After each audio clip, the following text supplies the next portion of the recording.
Hi, Chow.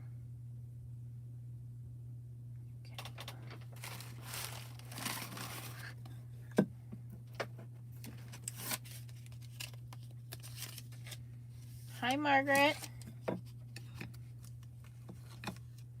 Okay, live chat. Hi, Bonnie. Hi, Susan. Hi, Stephanie. Miss Leah. Hello, Kim. All right. Hi, Irene. You guys are hopping on here so quick.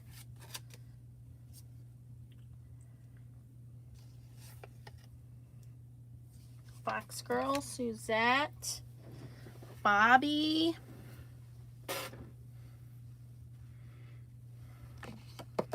right, while we're waiting for some folks, I'm just gonna chop up some demonstration paper here.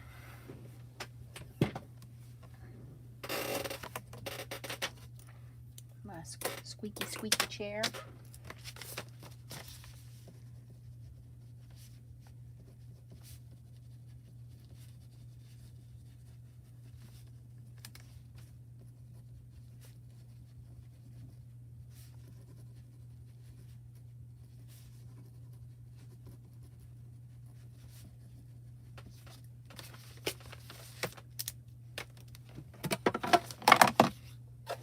Hey, Linda.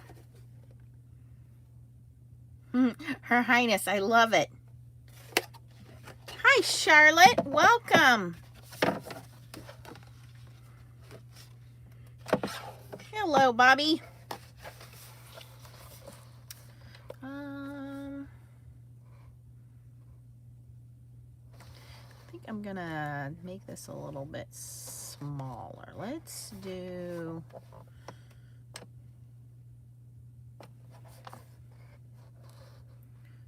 3.5. Let's see if I can go with that. Hello, Melanie. Hello, Crafting Queen. Hello, Stephanie. There's my girl, Stacy.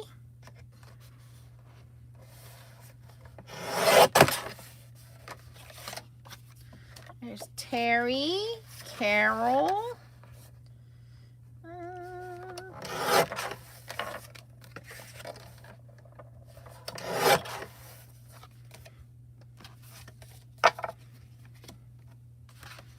Hello, Connie. Hello, Shirley.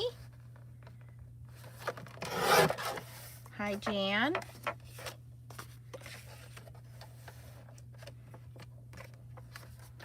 I love how you guys all come in and right away you're all like, hi, hi, hi. That is so heartwarming. It's so great. I mean, it really is like just a bunch of people that have known each other forever, right?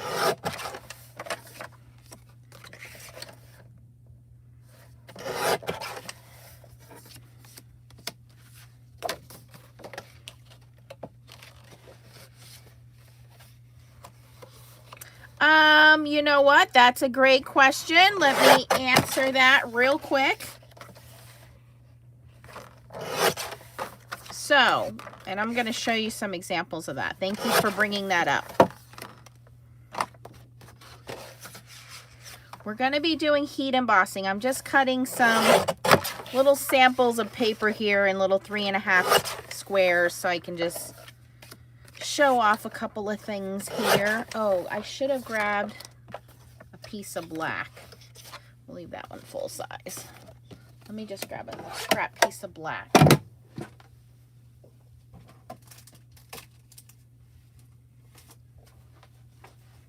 Okay, so when you get stamps, and I'm going to show you kitchen sink stamps for an example. When you get stamps, and some of them have 2 layers of acetate like this, okay? You don't have to keep both pieces. You can use one as an extra acetate piece. I normally have a thicker piece and a thinner piece. So I usually take that one off and just throw it in my little scrap drawer there. And then they now send out a color guide. Now, you can decide to leave your color guide separate, or you can decide to store your stamps on the color guide. I do like to store my stamps on the color guide, okay? So here's the color guide. It's printed out, okay? Now, what you want to keep in mind is a lot of these manufacturers that are making these color guides, this is mass produced and it's usually laser printed. So no, don't go running this through your foiling machine, okay? But what that means is if you put your stamps on the wrong side, and you can usually feel it's raised where it's laser printed, your photopolymer stamps are going to yank that off of there, and it has happened to me many times. So what you want to do is make sure you are putting the stamps on there on the back side, okay? You do not want to stick it on the front, okay? And again, this is totally optional with the kitchen sink stamps. You can just leave it the way that it is. I personally like to put mine on the color guide because then I know that I've put all my stamps away correctly, you know, because there's always that one little straggler stamp that just, you know, like sticks in the misty or is on the back of your block, and you go to put everything away, and the next time you go to use the stamp set, you're like, hey, I'm missing a stamp. Well, this is one of the reasons why I like to clean and put my stamps away along the way. I know it drives some of you guys crazy, but this is why I do that. So when these stamps are brand new, pull them off of the acetate sheet, put them on the color guide. You'll know you're putting them on the right way because they will line up exactly with the stamp. They're not backwards.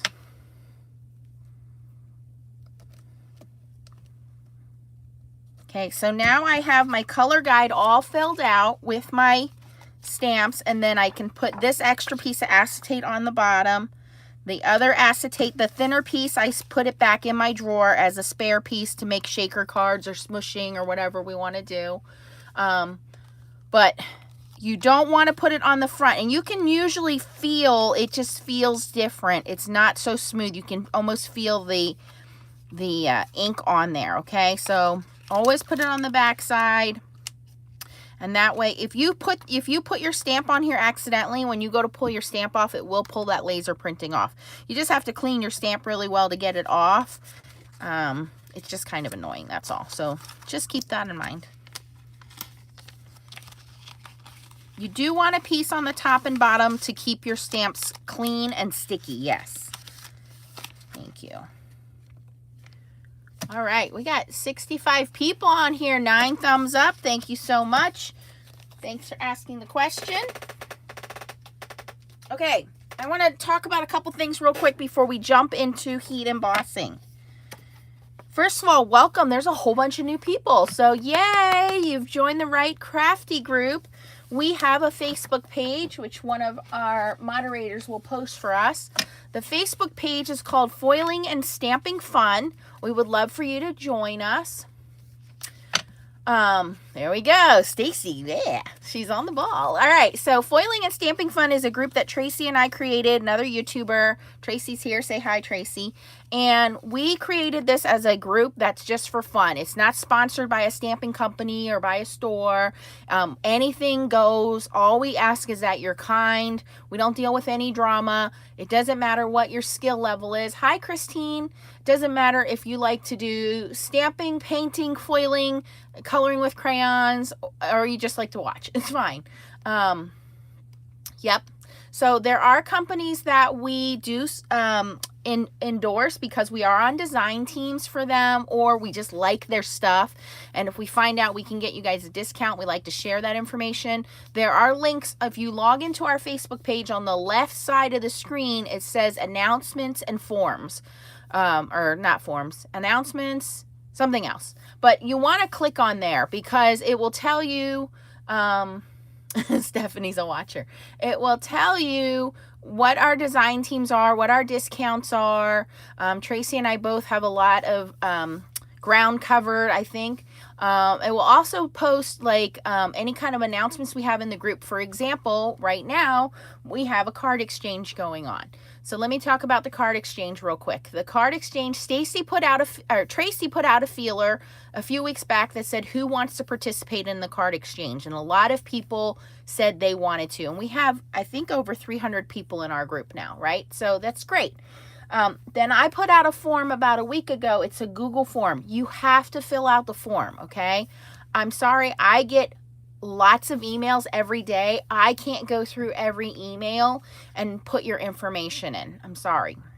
I don't want to mess that up. So I'm putting that back in your hands. Go on to our Facebook group. Join our Facebook group. You'll get approved pretty quickly. Oh, we have 400 members, Stacy said. Great. So you're going to find that form. I have it pinned to the top. And all you have to do is fill out the entire form. It's your name, your address, and your email address. We need the email addresses because we have to send you the list of your group. And your group is going to consist of 4 or 5 people, okay? And in the next coming days, you will receive an email from either Tracy, Stacy, Terry, or myself. And that list is going to have 4 or 5 people's names and addresses on them, okay? What we want you to do is make 4 or 5 cards and mail them by May 15th, okay? Anything goes. You can color it, you can foil it, you can make a Christmas card, you can make a Valentine's card, birthday card, whatever you want to make. You can choose to write in it or you can choose to send it blank. But I would just put a sticky note in there if you're going to leave it blank and just say, "Hi, this is from Nancy Stamps. Glad to meet you." But for this first card exchange, I think it would be nice if everybody wrote in their cards, just so we get to know each other. The next card exchange we'll do, maybe we'll send blank cards or something. I don't know. But I think personally it would be nice, but it's your own. It's anything goes. 1 card per person. Yes, Charlotte. So if you have 5 people on your list, so if it's me, Stacy, Tracy, Terry, and Bonnie. Let's say there's 5 people on the list. I'm not going to send a card to myself, so I'm going to send a card to Tracy, Stacy, Terry, and Bonnie. I'm not going to mail myself a card, so I'm going to mail 4 cards out, and 4 cards are going to come back to me. Does that make sense? So even though there's 5 people on your list, one of those people should be you. So you're only mailing out 4 cards. All right. Now, I think at this point, almost everybody has 4 people on, 5 total people. Okay. We did split up the Canadians and the Europeans. Not split them up, but you guys are kind of in one group. All the USA people are going to get USA people, and the Canadians and Europeans are going to get Canadians or Europeans. Australia is included with that. Okay. Hi, Charlotte. Does anybody have any questions about that? Yes, mail your cards out by May 15th. Please go on our website and fill out the Google form. And I PM'd a couple people. Yeah, we're going to do that next, Stacy. We PM'd a couple people because I didn't have email addresses. So please, if I sent you a message, I think there's 2 people I need email addresses. And if you gave me a BS email, I'm going to need a new email out of you because I can't send you your list without the email. Yes, Charlotte, you can still join. I'm going to leave it open.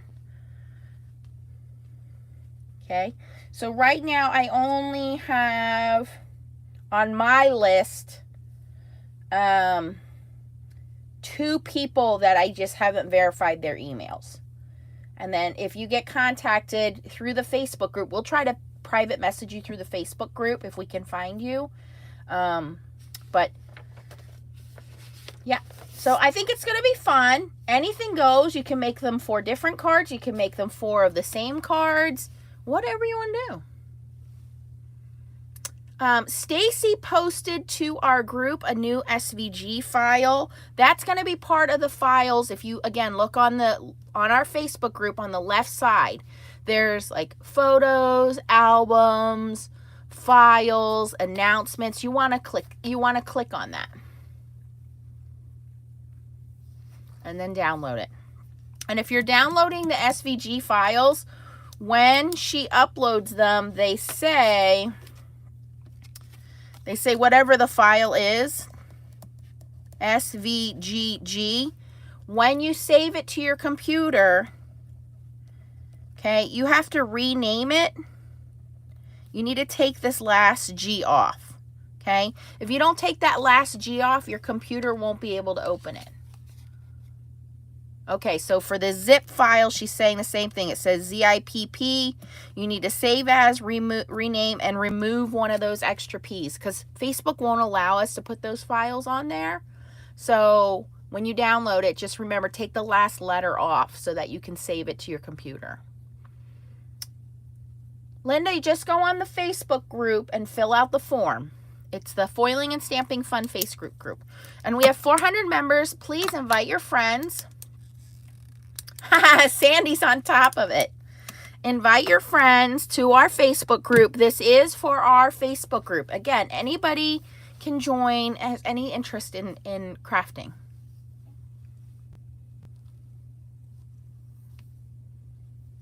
Okay.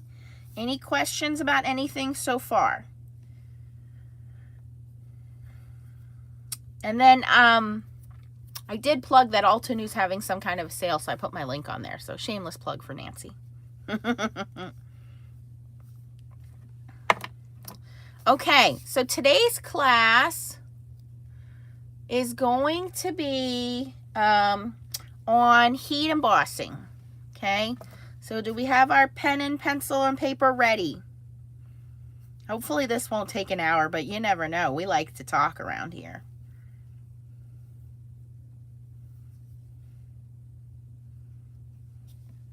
Lee, because you want to share your wealth of knowledge. You're so generous. That's right.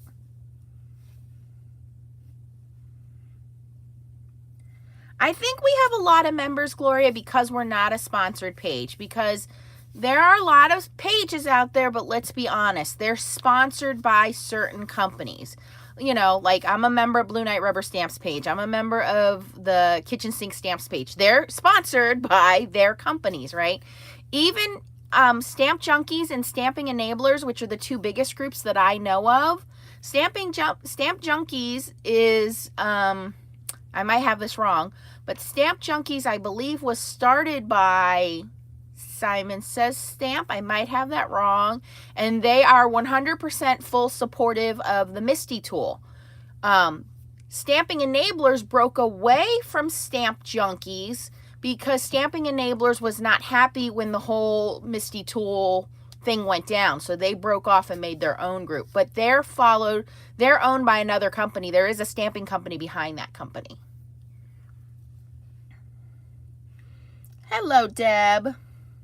Hi, Denise. Hi, Roberta. Yeah, and we'll approve you. It just takes us a minute to approve you guys, so. I try not to, Irene. I get all the ideas from you guys. When I get in a rut, I say, what do you guys want to see? And this is what you guys want to see. So, thank you, Stacy. Now, the only time we will boot someone from my YouTube or from Facebook is if anyone says anything derogatory, anything negative, if you put anybody down. You know, if you don't have anything nice to say, keep it to yourself. All right? Now, things happen. I understand there are different companies out there that feel differently, but my team, we are a happy kindness team, okay? There's enough going on in the world right now. I think we can all agree to stress us all out for days on end. So this is the 1 hour that, or longer, that you can hang out with a bunch of crafty people all over the world, and we can be positive and think of what we can do with our talents to spread happiness.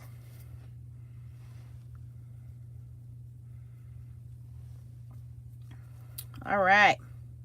Okay, let's talk about heat embossing. This is our happy place. That's right.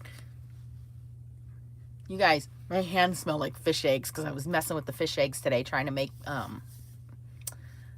bait.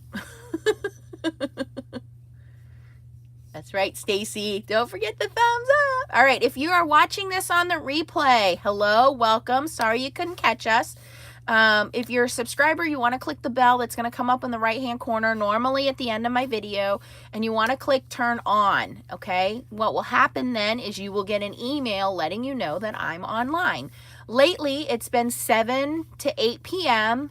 every night, and again, just to keep us in our happy place. That's probably going to change starting in May because I will be going back to work. So we may not be as constant, but if you have your email notifications on, you'll get an email. And yes, you'll need to turn on live chat so that you can read what comments are coming through either on your phone or on your computer system. It does take 24 hours for the live chat to be activated once we filmed. So today is Monday.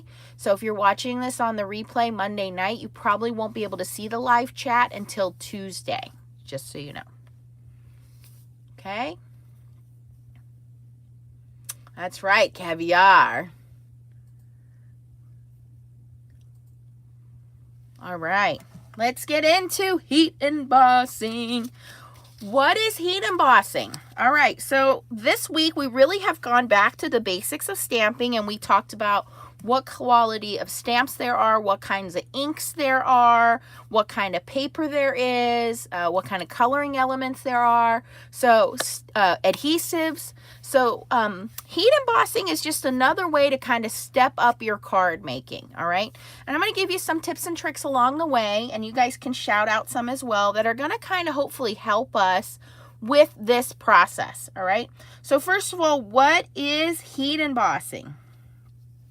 Heat embossing is taking microscopic elements of plastic, okay?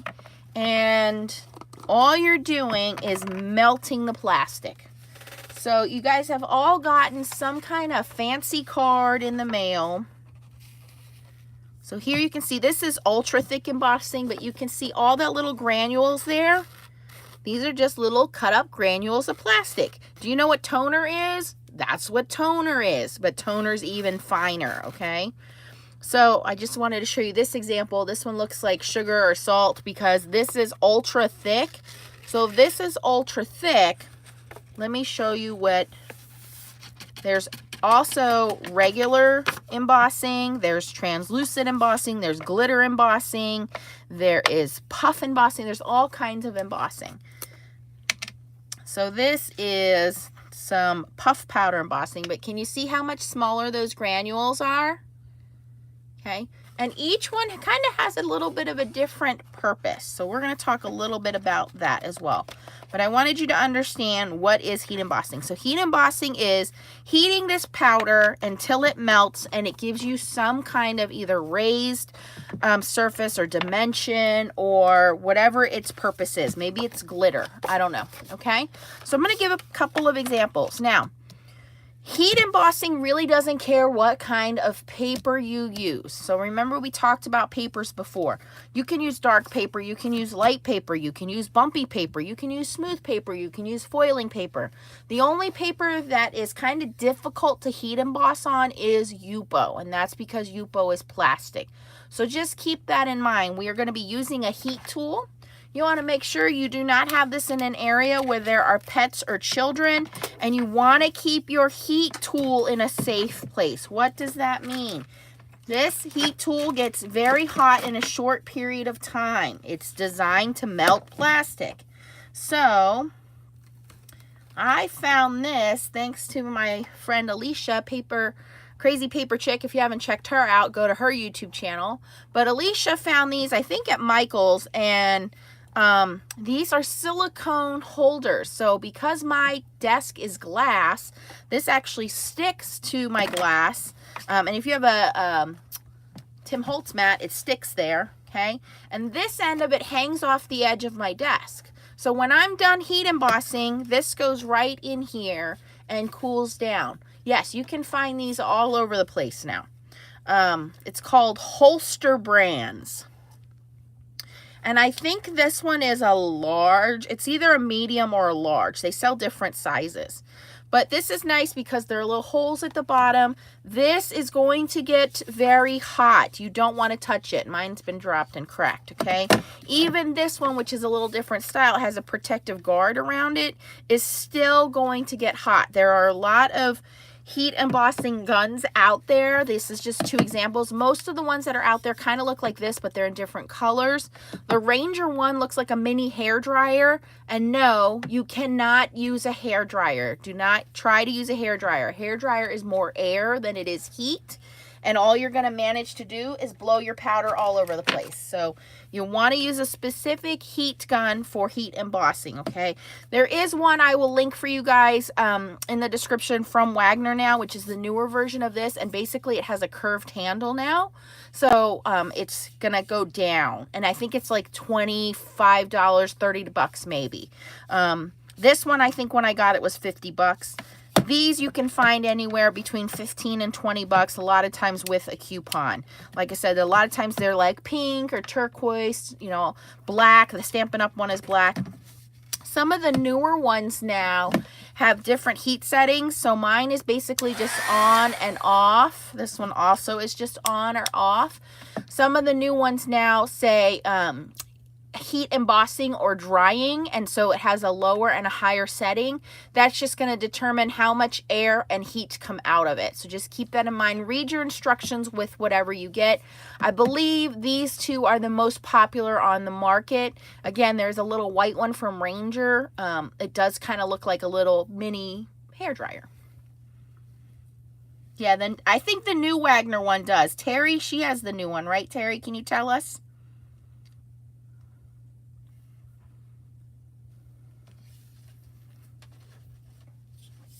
Don't steal your husband's heat tool. These things come in handy if you have bumper stickers stuck on your car, by the way. You can heat it up and it'll melt right off. All right? Okay, so you need a heat tool. You need some embossing powders. You're going to need some ink. I'm going to talk about some ink real quick. Most of us have, remember we went through the class on inks the other day? Okay.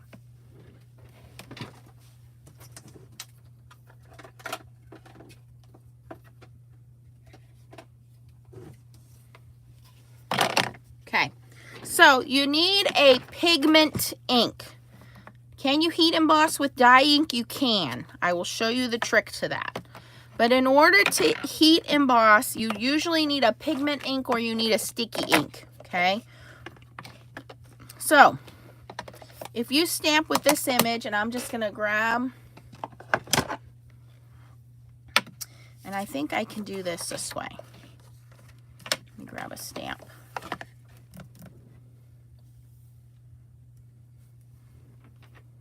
I'll just use this one.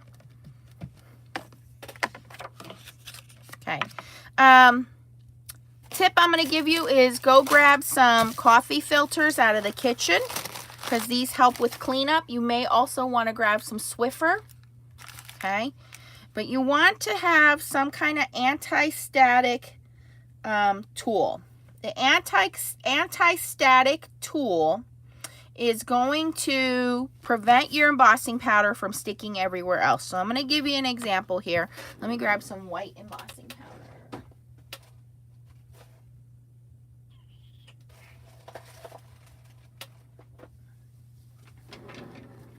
Okay.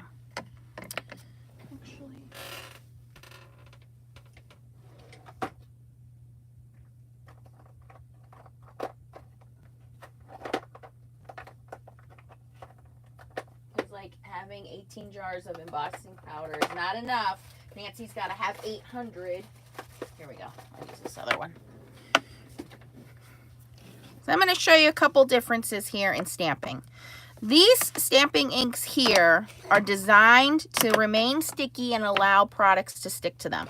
So all of these will work. Versamark, Perfect Medium, or embossing ink. All of these inks are super sticky. They basically have glycerin in them. They're going to stick to anything, all right? An anti-static tool will either come in this little jar here, the EK Success tool, and this unscrews and you can open it and refill it. Okay. A lot of people don't particularly like this tool because the powder has a perfume scent to it. So some people are sensitive to it and they don't like that scent. You can use cornstarch. You can buy embossing bags or embossing buddies. Almost every company has one. You can buy them at any big box store. They're about $6 or $7. Or you can make your own. And all you need to do to make your own is just have a little... you can do two ways of making it. One, you can fill an old pantyhose sock with some cornstarch. Just put about 2 tablespoons of cornstarch in an old pantyhose sock and tie it off, and that will make a bag for you. Or you can put it in an old jar and use a brush and swipe it on. Okay, but what you want to do is prep your paper wherever you're going to be doing your heat embossing with this powder. Okay, and I'll show you on the right and left here what it's going to do.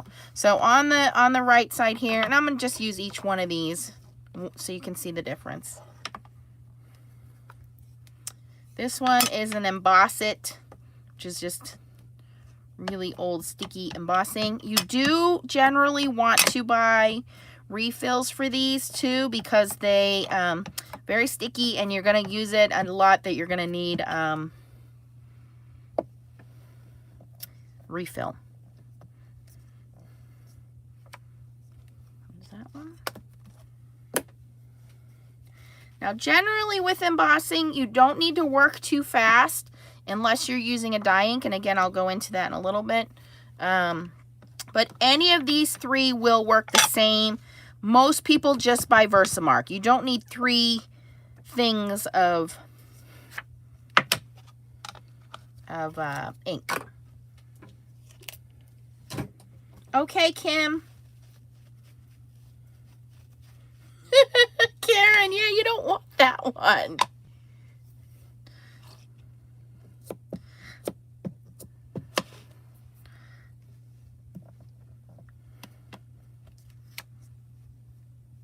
Okay, so all 3 of these will work the same. Any kind of ink that you have that says Versamark or Perfect Medium or Embossing will work. I prefer the Versamark because we can do so many other things with Versamark.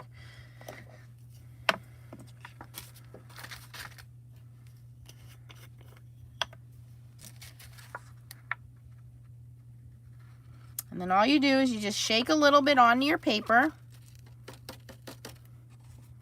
That's my fault there. And I just want to show you guys.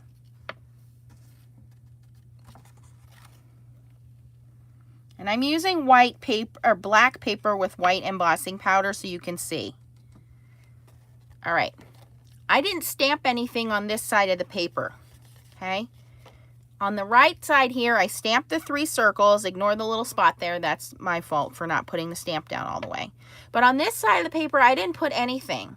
So this is showing when your fingerprints and the oils in your hands and on your desk, what happens is that can stick. So if you're doing a project and you don't stamp anything over here and you're going to heat emboss, this is what happens when you don't use an anti-static tool first. So the #1 mistake most people make is they don't use an anti-static tool, and then you have all this extra powder on there, okay? You want to have a soft brush, which most of you guys have. If you bought this big brush that we use for foiling, you can use that soft brush and dust that off. You also want to have a little bit smaller or finer brush, and that's going to take off any stray embossing powder that might be, again, kind of electrostatic connected to your image. I like to do a little flick and get off any extra embossing powder. Okay, and when you have little boo-boo spots like that, we use a little marker to fix it, and I'll show you that in a second. Then you want to put your powder back in the jar, just like that, and slide it out of the way before you do your heat embossing.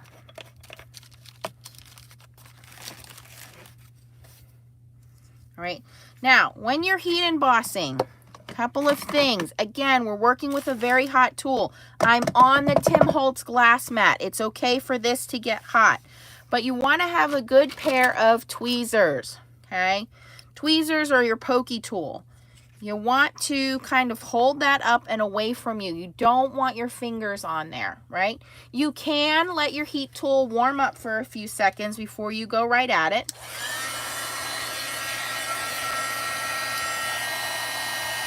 And when you start heating, you want to heat the top and the bottom, and you want to kind of be in a consistent moving area. If you go right at it and hold it on there like that, yeah, it's going to melt pretty quickly. But what that also does a lot of time is it causes warping in the paper, okay? Because it's too much heat concentrated in one area. You don't want to touch that. It's molten hot plastic. You want to give that a minute to cool down.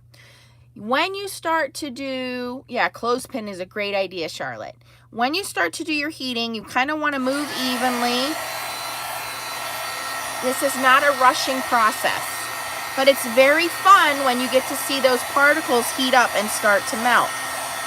And once they start to melt, then you can kind of keep your heat in one area. This is already starting to warp from that one spot. Okay, so it's starting to melt. Then I just kind of do a quick swoosh over it. Okay, you can burn embossing powder. You can overheat embossing powder.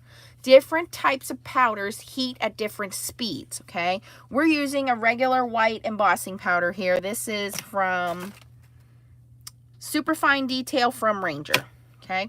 And I did it on black so you could see how opaque it was. But I want to show you, I'm going to try to burn this one down here.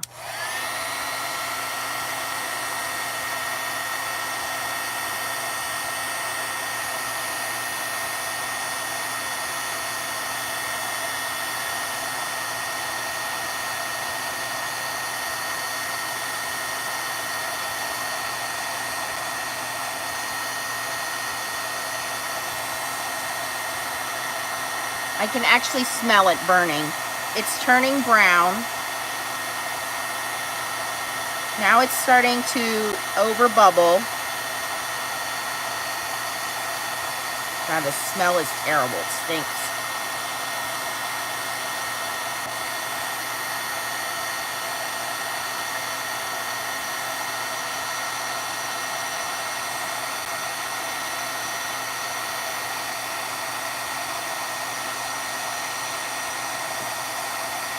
All right, phew, that smells terrible. Okay, so I wanted to show you this for a reason. When your embossing powder starts to melt, again, depending on what kind of powder you're using, not all powders have a glossy, shine, smooth finish. We would love to have that, okay? But it's not going to always happen. So, you know, if we get a glossy, smooth finish like what we have here, that's great. Sometimes it does get a little bumpy. You may want to take a little bit of heat to it, which is fine. It might smooth it out a little better. But a lot of people overheat their embossing powder. And when you overheat the embossing powder, it burns, it turns brown, but it actually melts into the paper. So you lose that embossing altogether. So you can see here, not only is it yellow and brown, but this side is no longer embossed. It's just charred. So it's embossed over here, but it's bumpy, it's brown, and we lost the embossing over here. You want to keep that in mind because with the glitter powders especially, they are super sensitive. And the glitter powders heat quickly, they're smaller particles, and they burn quickly, and you will lose your embossing. Okay. Phew, it does stink. All right. The other inks you can use for embossing are distress inks, because distress oxide inks and distress inks stay wet longer. Keep that in mind when you're making backgrounds, when you're making cards, and you have a distressed ink background. If your distress ink is not dry, your embossing powder is going to stick to everything. So you want to make sure your project is dry, and the way that you test that, I'll just show you here. Thank you, guys. Leah made me paint them yesterday. She picked the color. It's just gel polish. Thank you. All right. Let me grab my blending sponge.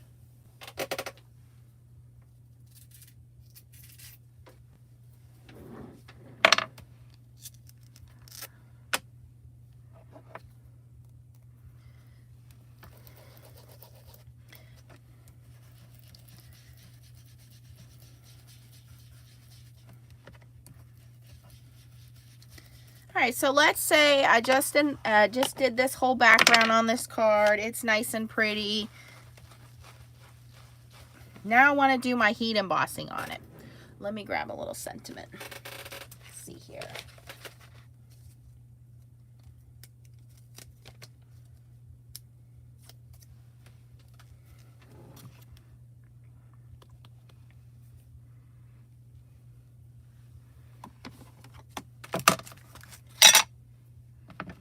So my card's done. I want to do the sentiment on here.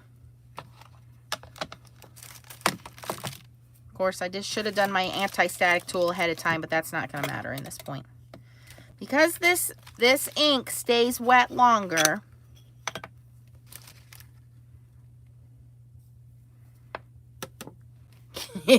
so you want to make sure that that ink is completely dry. Now, how do you fix that? You take the powder off. You wait for this to dry, then you do your anti-static tool, and then you re-stamp it. Now, in this case, it did stay on there, but it's not completely white, so it wouldn't stamp. It wouldn't heat emboss nicely. The other thing I've done, if I've made mistakes like this, is just re-stamped it on a small piece of paper and glued it over. That does happen. You mess up your heat embossing, you just re-stamp your sentiment on another piece of paper and glue it over there. So you want to make sure that your paper is completely dry. Now, I said you can use any papers, and you can. You just want to be careful because, like, foil papers are very smooth, but they could warp. Vellum warps easily, so you just want to keep your heat tool high. You want to keep it moving. You want to do from the top. You want to do from the bottom. And you just want to be very short bursts with it. There are different types of embossing powder. Ultra thick embossing enamel is almost like hot glue. It's very thick. So I'm going to show you guys that, and I'll show you some other things. Let me go back to the inks real quick so I can move some of these off the desk.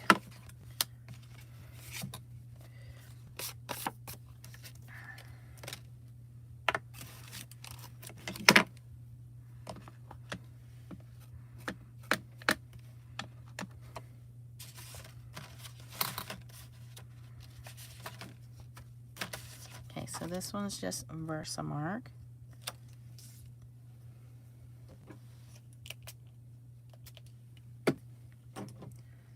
I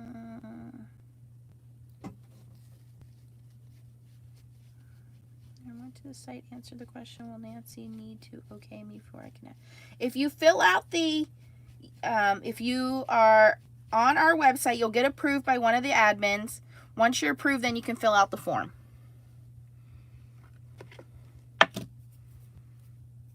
There's another product called anti-static powder, which is not in there. This I got at a stamp show many years ago. It's basically that same thing. It's just cornstarch in a jar. I have a little mini brush here somewhere. Hold on.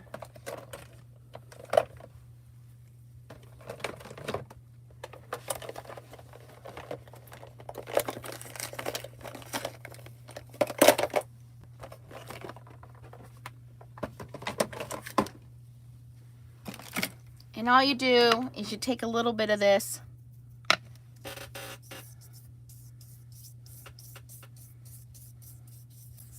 and that's all you do. And then it buffs right off when you're done heat embossing. So if you've seen this around, it's basically the same stuff that's in the powder bags and the same stuff that's in here. Okay, so that one was Versamark. I'm just going to go through these different inks. This one is Distress Oxide. You'll be able to tell, well, I'll be able to tell because of the color.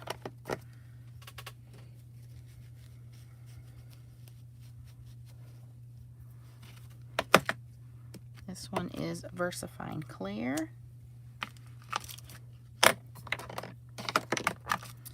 then the last one I'm going to do is the dye ink.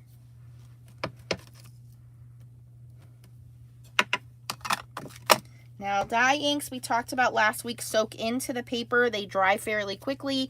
So dye inks you really can't heat emboss with unless you do an extra step, and I'll show you that in a second.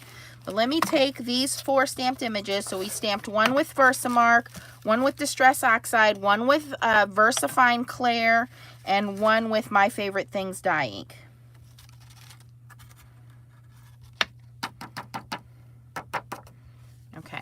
So because I was able to hit the dye ink pretty quickly, let me heat this up and you can see the difference in the quality.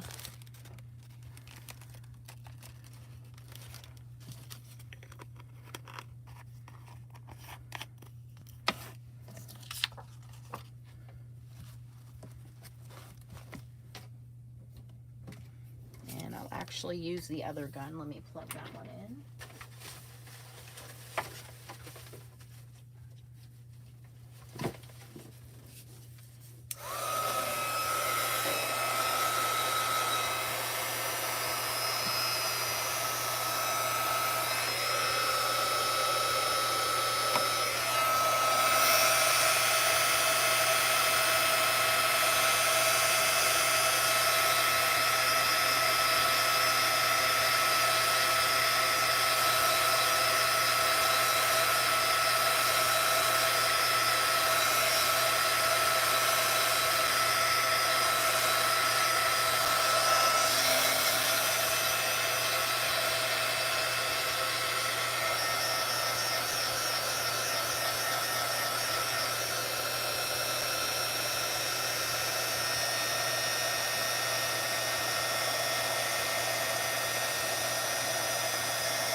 Okay, so I just want to show you here. The first one we did is, to me, always going to be the best one. That's this one here. That's the Versamark. It's designed to be sticky. It's designed to fill in everything, and it just looks a lot cleaner, okay? The second one I did is this one here. Looks really good as well. That's the Distress Oxide inks. Distress Oxides, again, are part pigment ink, so they're going to accept whatever, as long as they're wet, they're going to accept the image. Now, I don't recommend heat embossing with regular distress inks because, again, regular distress inks tend to pull up and they're not as smooth of a image when they stamp, but Distress Oxides are great. Okay, the last one I used was the VersaFine Clair. Again, because it's a pigment ink, it stays wet, and so you can stamp on it. Okay, the dye ink normally will dry too quickly, even though this one did accept some of the embossing powder. Normally it will dry too quickly, and you can see it's just not as smooth of coverage. There's a lot of mist spots on there, so you're better off using a pigment ink or a Versamark ink. Okay, why would you use a colored ink to heat emboss? Okay, why not? I know a lot of people like to do black or white. Really, you don't need black embossing powder, because if you use black VersaFine Clair ink, you don't need black embossing powder. So let me just show you that same image on white paper.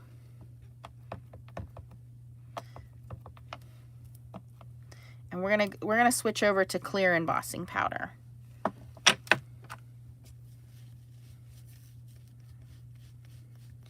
And this is where a lot of crafters like to use embossing powder, because when we're doing sentiments, we want things to be nice and bright and colorful and pretty.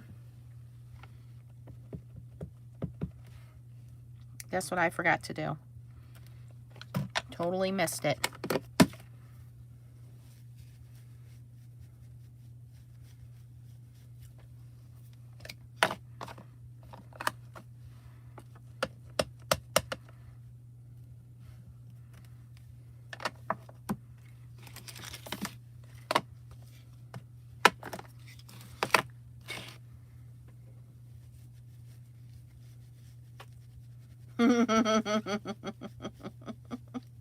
Exactly, Stacy. We all do it. I missed the anti-static.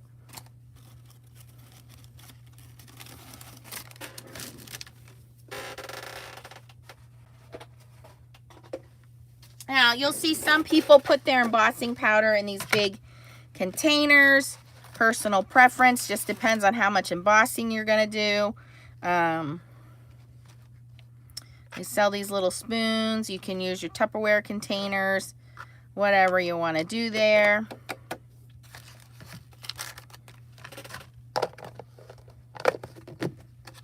I'm going to go back to the other one because it's just faster.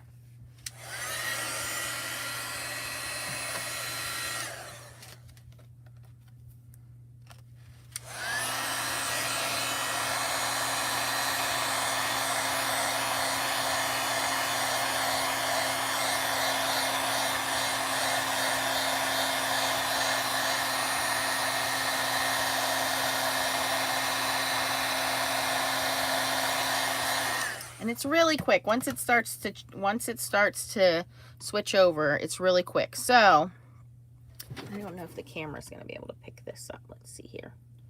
Okay, so can you see the black one is definitely heat embossed? That was using the black VersaFine Clair. The blue one is mostly heat embossed. There's a couple of bumpy areas, but most people aren't going to notice that, so it's still fine. The purple one is really not heat embossed at all. There's a couple of spots, but it dried so quickly that it's very, very sparse on the purple one. So again, it's just showing that the pigment inks work better, and then you have a nice colored look. Okay, now let's say you wanted to heat emboss this purple. How do we do that? It's really easy to do, and that was just using a clear embossing powder. Okay, so all you need to do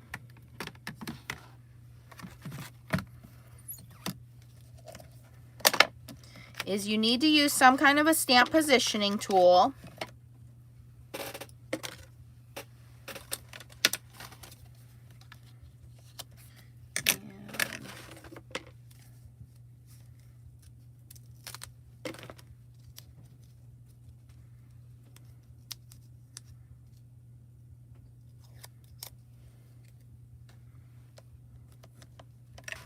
Now this one I am going to remember my anti-static tool. Stacy, I heard you.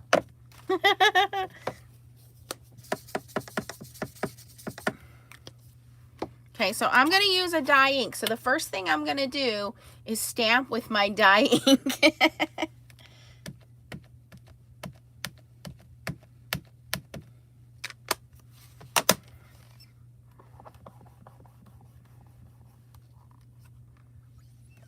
Okay, I'm going to make that a little darker.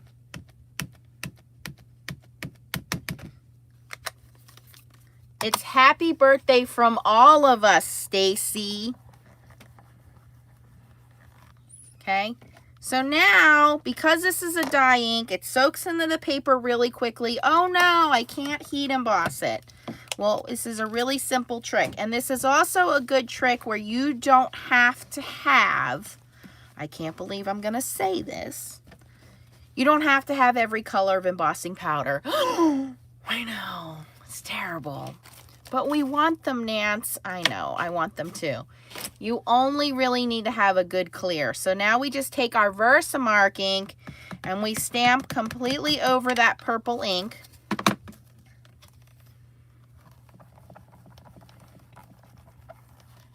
Okay, we stamp over that with the clear Versamark ink. The clear Versamark ink has now made it sticky enough. And so has the sticky grid. Jeez, can't get that off of there. Okay, that now we can just add our clear embossing powder.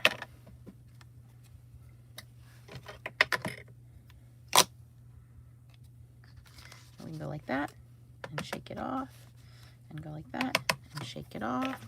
Shake it off, shake, shake, shake it off. Little Taylor Swift action. All right, here comes the magic.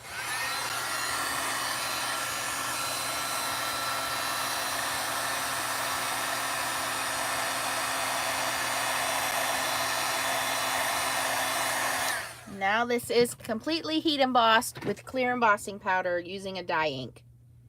Can you see it?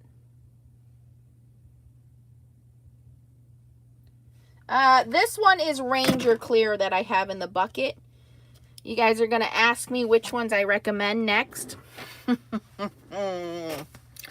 Tracy, tell them what their answer is.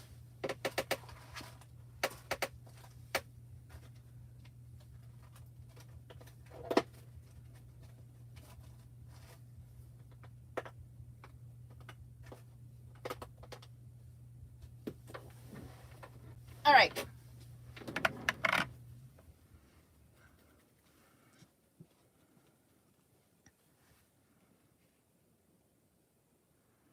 So my answer is going to be exactly what Karen says. If you want to be part of the full collection club, and I got to have a little bit of everything, I would start with Brutus Monroe, okay? Brutus Monroe's white embossing powder is super white. Where's my clear at? Not that there aren't a lot of good companies out there. There are a lot of good companies. But he has the Embossing Powder of the Month Club.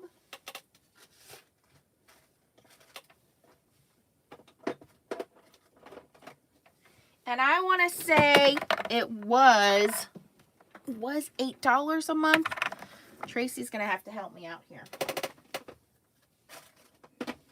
It was $8 a month.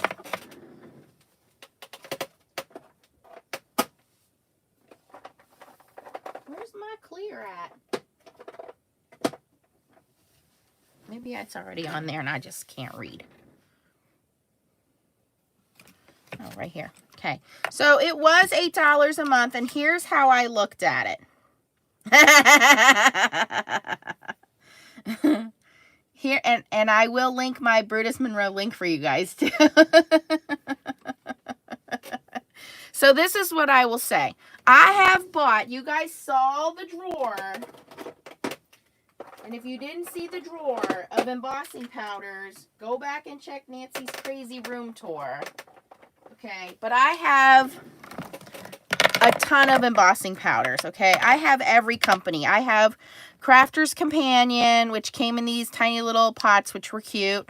I have Sparkle and Sprinkle. I have a lot of theirs. I have a lot of Sparkle and Sprinkle. I have a ton of Rangers.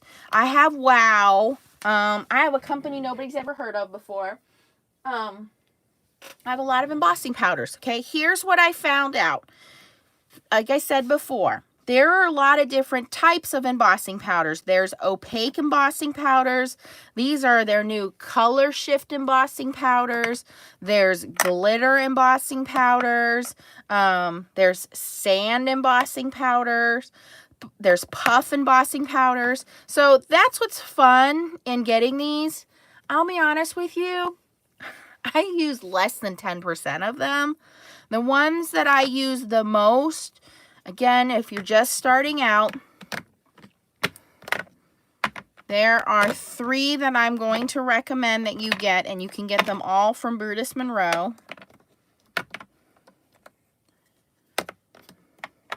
It would be these 3 here. Okay. Number 1 is Alabaster White. That is your solid white embossing powder. This is going to do your sentiments just like I just did on the black paper. That's going to be this guy here. Okay. The second one I'm going to recommend is clear. Okay. It's called Icicle, but it's clear. And they are super fine. And his embossing powders, they just melt very nicely. You get a full ounce jar. And like I said, I think if you're part of the club is $8, but that includes shipping. Okay. Right. So for me, it was worth it because I looked at it as it's $5 a jar and I'm paying $3 for the shipping.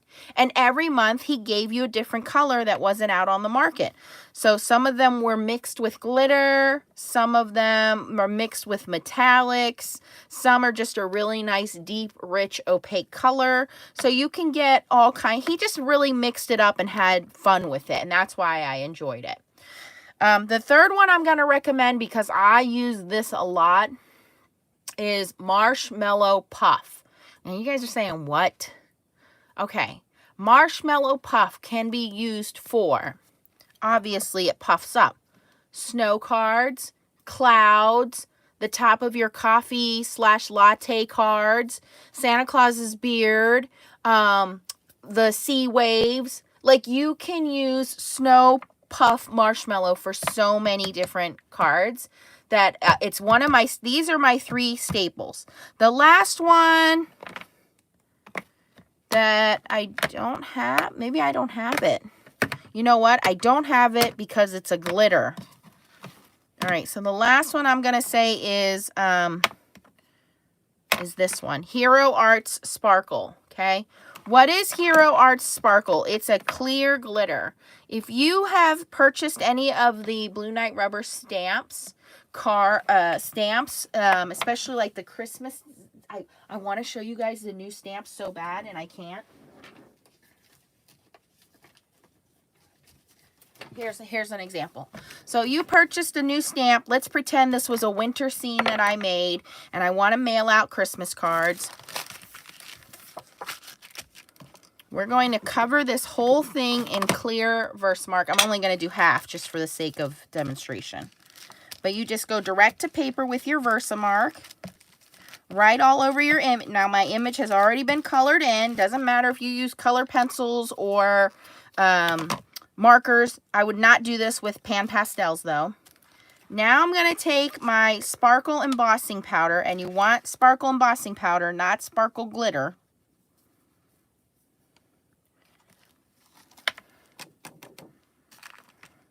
And I do this trick all the time for Christmas cards, and people are blown away. Because, let's face it, sometimes winter cards can be kind of boring. They're very bland in color. It's basically gray, white, maybe a pop of green or red in there. But really, a winter scene is pretty bland. But I want to make a Christmas card out of it. So I color it in. I do the Versamark. I put the embossing powder on there.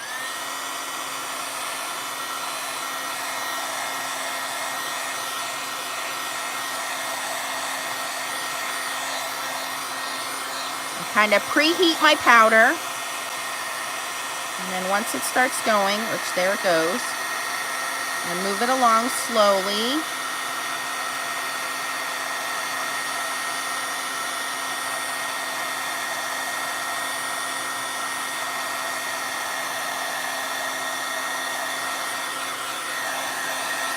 Now I have this pretend snow winter background. So my image comes through in the back, but I have this glittery snow on the front. And guess what? This glitter doesn't flake off. It's built in. It's built in, so it doesn't flake off. So when you're doing winter cards, like if I didn't stamp all this green on here, this would be gray. They would be green, but I'd probably put little pops of the white gel pen on there. This would all be gray, right? Well, as soon as you put that glitter on there, you've made it a Christmas card. So it's nice to do it with glitter, but glitter's very messy and you have to wait for your double stick tape or your glue. With embossing powder, it's instant. It's instant. Now look, it's dry and I don't have to worry about glitter flaking everywhere. When you're mailing this to someone, everything is locked in. Okay, so keep that in mind as well. That was Hero Art Sparkle, and I will link all of these for you guys. At the end of the video, I'll put it in there, okay? So those are probably the staples that I use the most. I do use a gold Nuvo. I showed you guys that not too long ago. This gold Nuvo is called Gold Enchantment. Out of the 50 billion golds that I have, this one's very pretty glitter. It's like, if you've tried Ranger's tinsel, if you watch the Ton, her videos, she does a lot. I saw you guys talking about heat emboss resist, and I saw you guys talking about watercoloring. That's another thing you can do. Let me find an outline image. I'm okay. What did I knock over? Oh, just my phone. No big deal.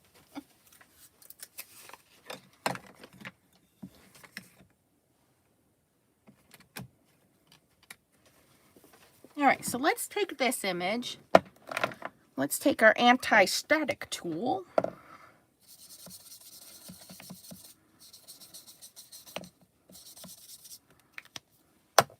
And I'm using just regular cheapy cardstock here. I'm not using anything fancy. So obviously whatever technique you're going to want to use. So if you're going to be doing watercoloring, you probably want to use watercolor paper, or you probably want to use Bristol paper. Keep that in mind. It's nothing to do with the heat embossing. It has to do with what your coloring technique is going to be. And let's do this one a little differently.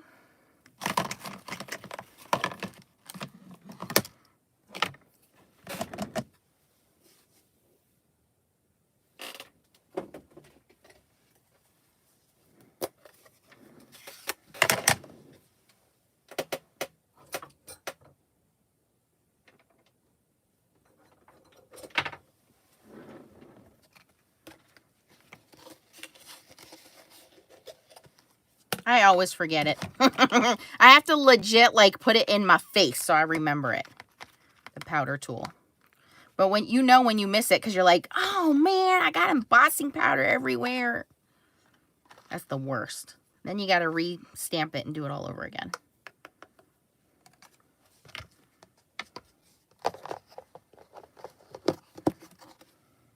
That's why I keep mine in with my coffee filters.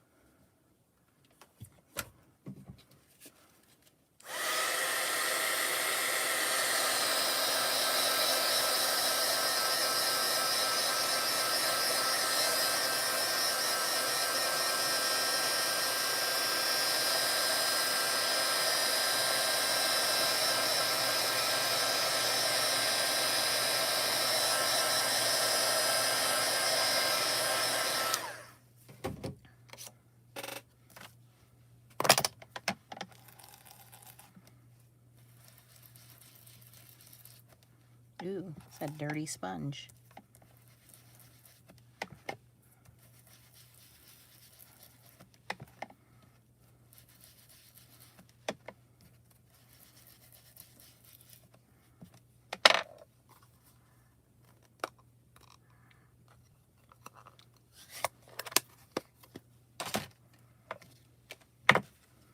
All right, so let's say I heat emboss these and I decide, oh, I'm gonna watercolor them.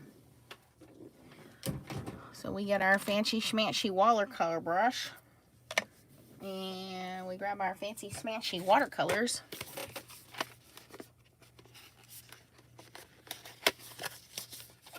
Hi, Kim. Now remember, this is cheapy paper, so this may not blend very well. Just keep that in mind. What the heat embossing does is the heat embossing builds these wells for you. So what these wells will do is hold that ink color in for you, hold the water in for you.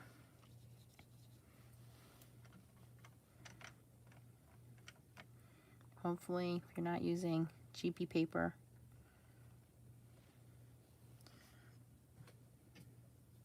Yeah, this isn't going to blend because it's cheapy paper, but you get the idea. Like that ink is kind of built up in these little wells because of the heat embossing. So if you're somebody who struggles with watercoloring and just kind of keeping your watercolors in place, this is a good trick. And you can also keep in mind, take this over to your iron, put a paper towel on it, and lift that embossing up if you wanted to. I never do that. I know a lot of people do. Okay, so that's just one thing else you can do.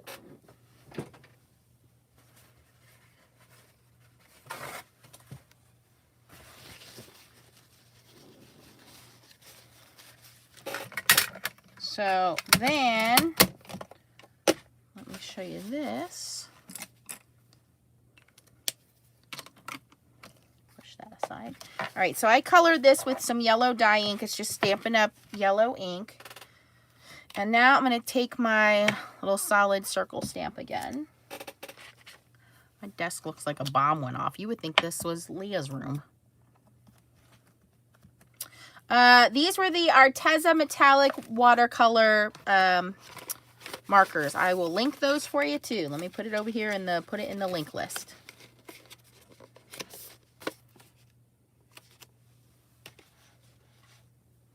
Do not use alcohol markers on top of embossing powder. Thank you, Terry, for the reminder. So the alcohol markers will actually eat away at the embossing powder, and it actually is bad for the tips of your markers. So try not to use alcohol markers on top of embossing powder.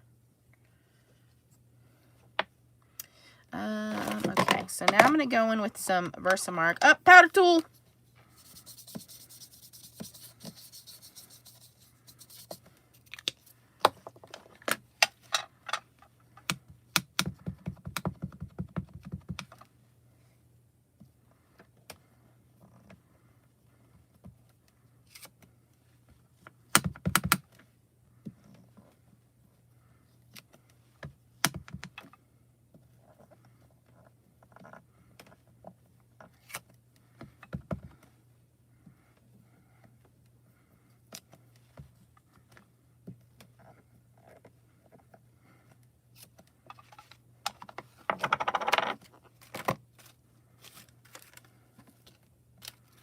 Okay, now I want to cover those in some clear embossing powder.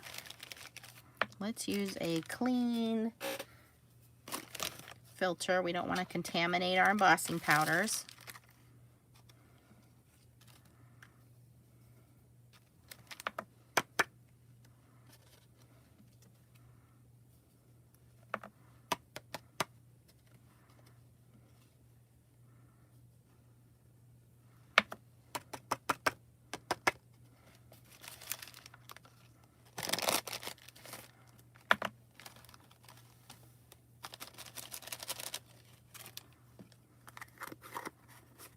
This is the Brutus Monroe Icicle, which is clear. Find my tweezers.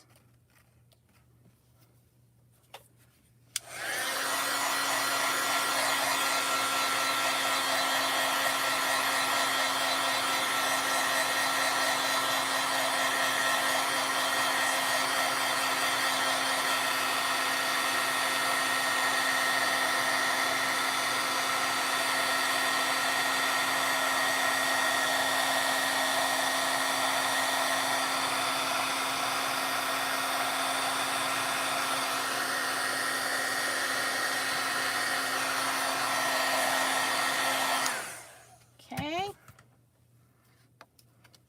And now we can do an embossing resist.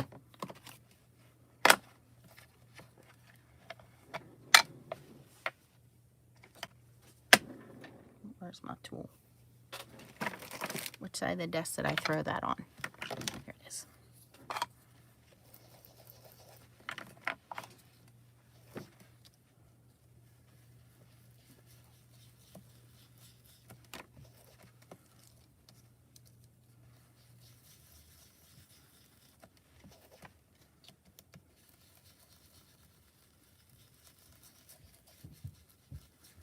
So now our yellow is trapped under the clear embossing powder. We went over the whole image and changed our background, the blue now. Let's say we want to add some drops on there because it is distress ink after all. I want to clean that up. And then you just take your paper towel and clean off wherever that embossing is, and you'll take the ink right off.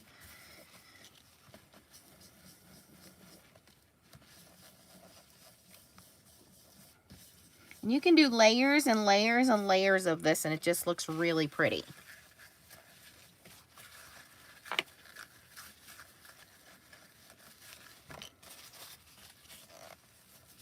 Okay, let me show you too.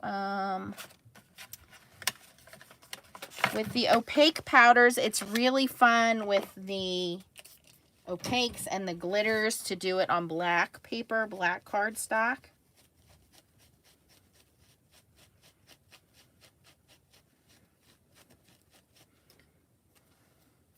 Yeah, Stacy, remind me to see if I can sign up with her as well. Get you guys something for that one. Let me do this gold sparkle. So I'm going to go back in with the Versamark anti-static tool first. Sometimes you just heat emboss a background. If you guys saw the kimono card I did a little while back, I heat embossed the background with gold. It was so pretty. But even just doing something like this, where it's just a simple flower stamp.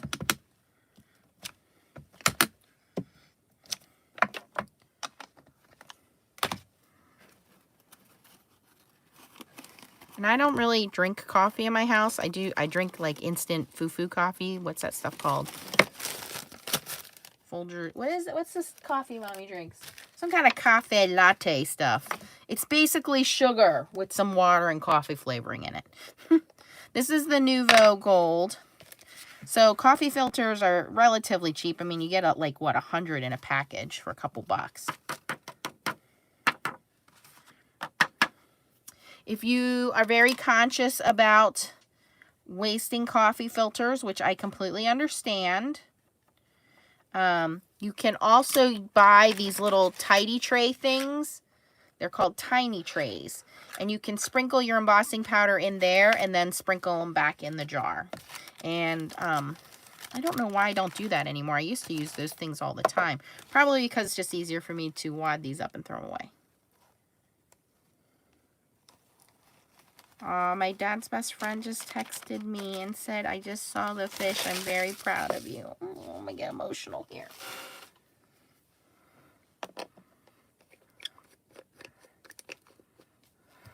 Okay. So now we're going to heat this up.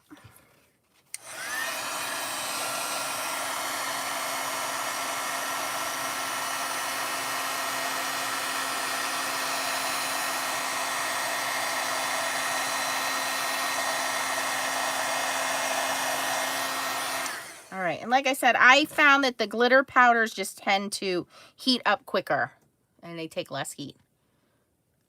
But you think about at the holidays when you guys are doing Christmas cards and stuff, and you just stamp out, just grab a piece of plaid paper, stamp out Merry Christmas. You're done. Your card's done. You just put some gold on there.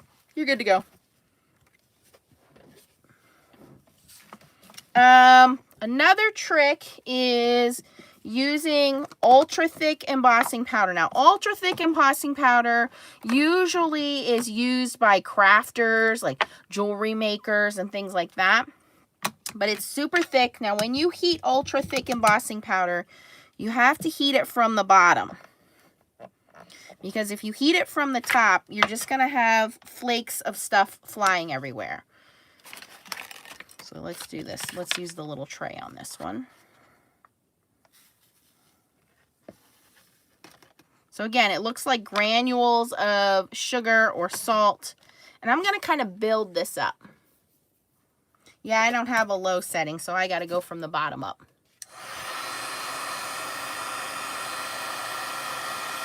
Okay, so it's melting very quickly.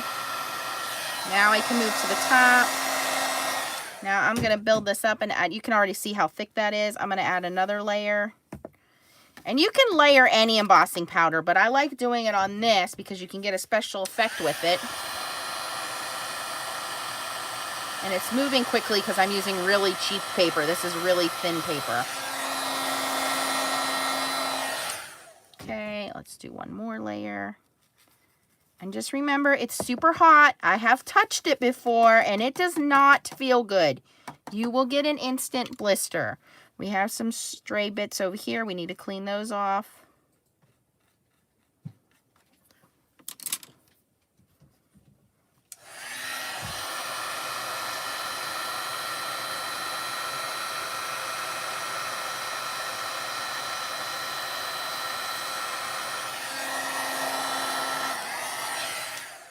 And what you can actually do with any of these is dip your stamp in Versamark first, and I hope this didn't melt, and then put your stamp right into the embossing powder. I think I waited too long. You can actually make your own homemade wax seals. This is fun to do with metallic embossing powder, so if you use like metallic gold or silver, not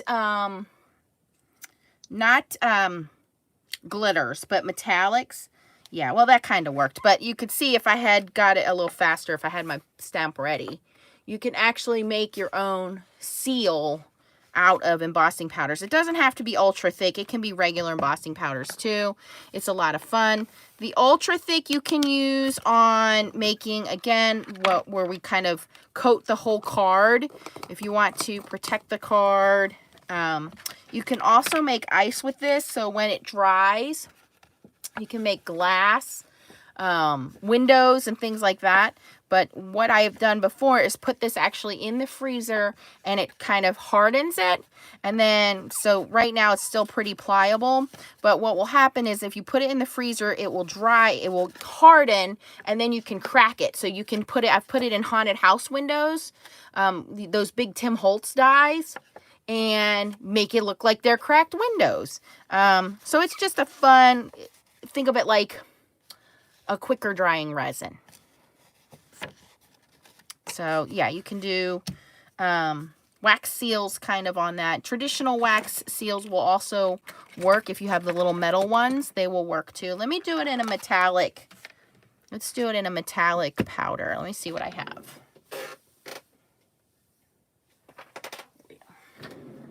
Let's try that again. Let me have my little wax seal. Oops, just fell out. Ready. Here we go. And you want to use the Versamark ink because it just kind of gives it a little bit of a release.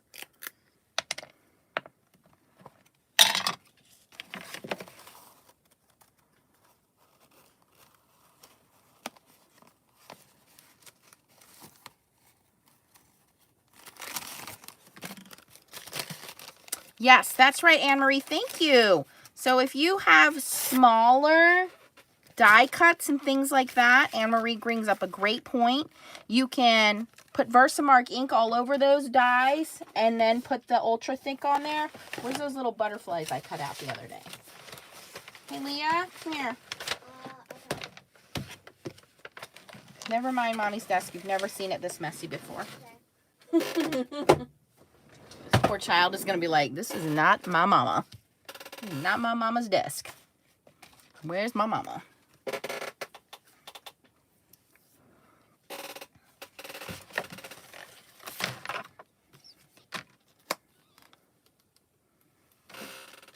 Come here, I need you to do some little artsy work for me real quick.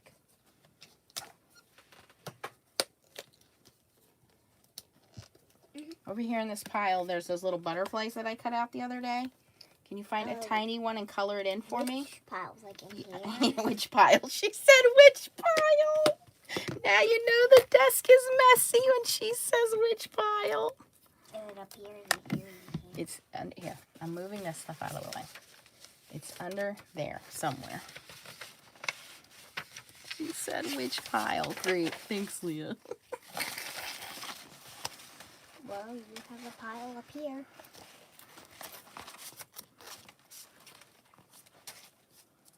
Well, that's a flower. Now I have those little butterflies I had cut out. Where's the little die cut bucket? Hold on. We can maybe find it in here. I don't want to use these because these are foiled. I'll just use this one. I got one. Okay. Thank you. Bye. I'm sorry. Bye. Bye. Have a nice day all the way over there in your side of the room. Sandwich pile. It's a little messy over here. Okay. Let's try that again. So, what Anne-Marie pointed out, thank you, Anne-Marie, is that when you have small die cuts or letters that you die cut, remember the little mom letters we did the other day? Things like that. Oh, I have those right here. Here we go.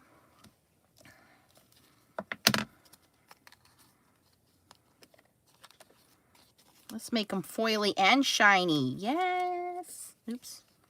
Take that back. So I just go ahead and stick them right to the desk. Just a couple of pounces with the ink pad will usually fully coat them.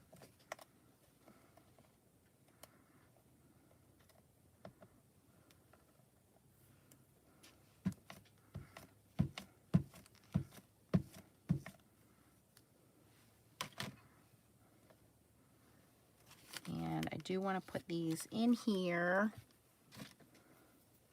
Trying not to touch them. A trick I did learn from Jennifer McGuire is if you are going to be doing little things like this, you can put a little bit of temporary adhesive or run out like I just did on kind of like this. Oh, this isn't going to stick because this has tape on it. I forgot. Hold on. We'll stick this guy on. Okay, we'll leave these guys in here. Hopefully this works. Okay, so then we're going to go back in with our clear.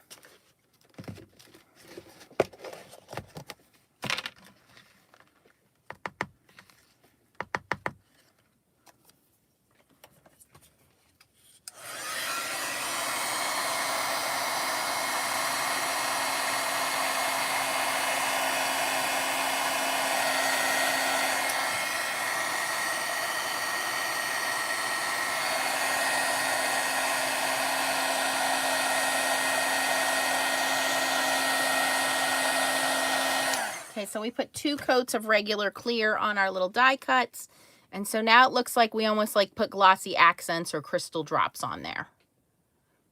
So good point, Anne Marie. Thank you for bringing that up. And then again, if we wanted to do it on the letters, we could kind of just dunk those in there. Obviously, that's not going to be perfect because I didn't stick it to the thing right, but you get the idea.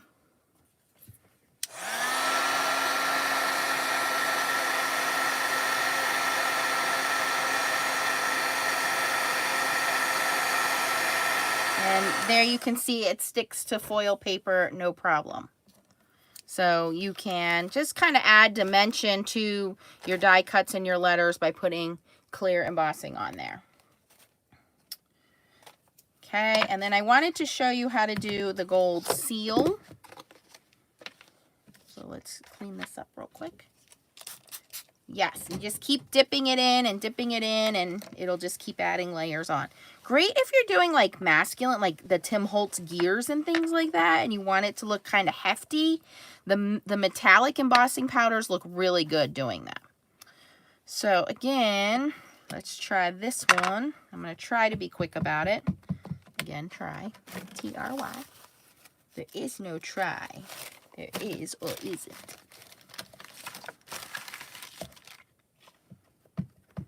And I just inked that in black ink, which is not what I wanted, but it's not going to hurt anything, so we'll just start there.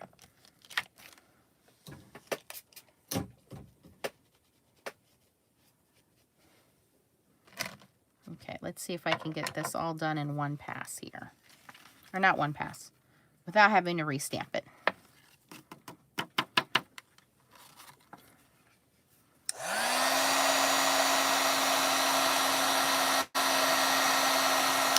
Okay, while that's still hot, we gotta add layer 2. Ooh, that worked. Okay. Oh, kind of worked. This keeps folding up. Try that again.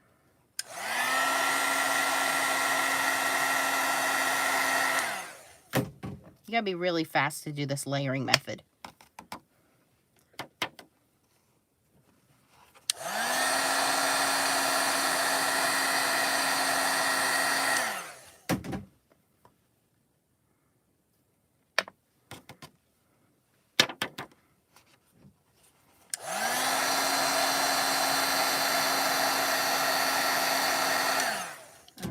Try to do one more here and see if we have it thick enough, and then have this guy ready to go.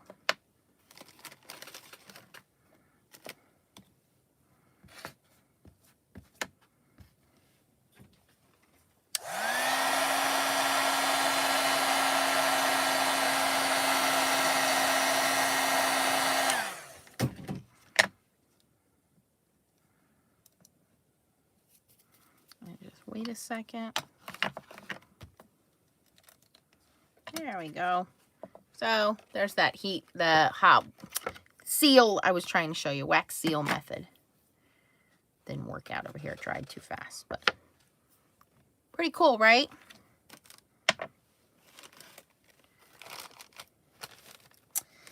And then just look at the quality of your embossing powders. You know, we had this discussion the other day. There are some companies that make really good embossing powders and some companies that they're not so good. I gave away a lot of my Zing embossing powders. I don't even know if they're in business anymore, but they just didn't stick very well. So I would recommend Brutus Monroe, Hero Arts, Rangers. Stacy, I think you said you liked the wows or didn't like the wows. Remind me.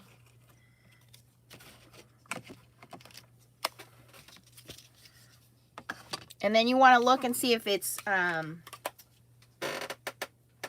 size of the particles. So extra fine is going to be your smaller particles, which are going to be super fine. Is going to be really great for sentiments. So when it says super fine detail, that's what you want for your sentiments. Brutus Monroe calls his ultra fine. You want that for your sentiments. You You want to see if they are translucent or opaque. Yes, that does make a difference, because if you think it's going to come out opaque and then you put it on a paper, like I have one from, I think it's actually one of these, from Sparkle and Sprinkle, and so like this one says detailed opaque, this one says cosmic semi-translucent. That means that this one is not going to show up on black paper the way it is on white paper. So I'm going to be really disappointed when I go to stamp this out, and I'll show you the difference between one that is and isn't.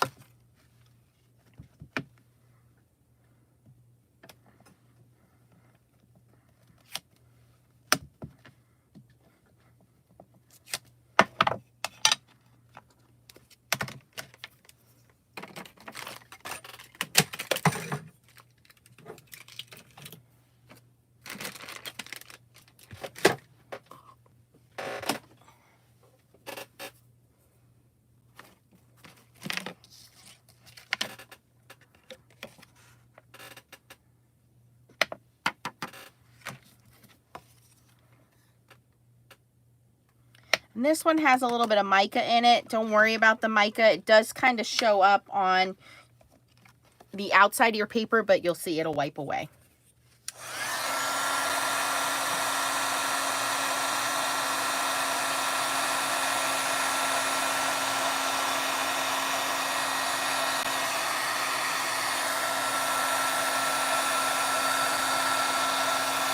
Okay, so here you can see the difference of this embossing powder on white paper and black paper. Clearly, I mean, it has a cool effect, but it was not made for dark paper. There you can wipe off the mica along the outside, no problem.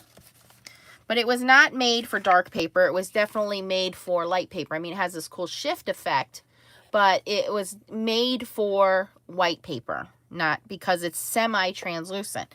Now, if you pick a different one that's an opaque,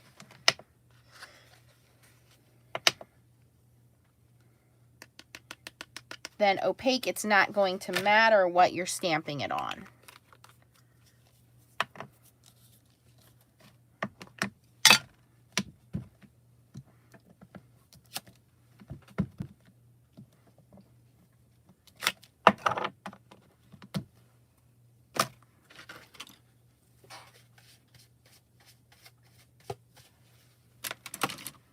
So this one says detailed opaque. This is Silver Lightning from Sparkle and Sprinkle.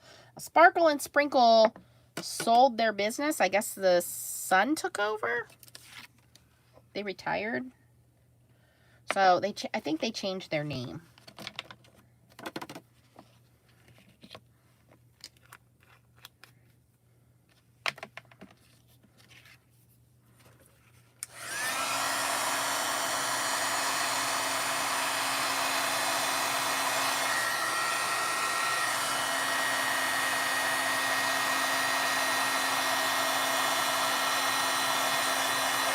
Okay, so you can see this one being opaque looks good on either dark or light. It doesn't matter. It's really pretty silver with this rainbow glitter in it. It looks like a disco ball.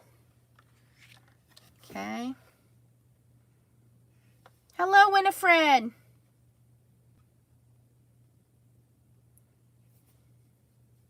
So some of the things you might want to do is, again, just read the description of what kind it is.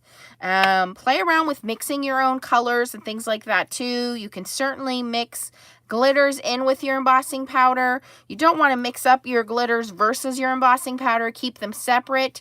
Sometimes they do clump up. That doesn't affect how they work. You just need to get in there and kind of mash up the clumps. What I do is I keep from my, you know, when you get shoes and when you buy shoes and things like that, they come with these little silica gel pads. I keep these in the drawer with my embossing powders and my glitter to try to keep them from getting clumpy. But embossing powders really don't go old as far as I know. I've never seen them not work, and I have a lot of them. The other thing you can do is kind of punch your own, what do you call that? Swatch.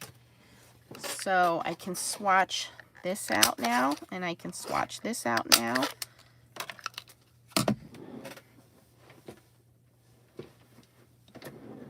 And you can do the dark and the light and put one on the lid and one on the bottom.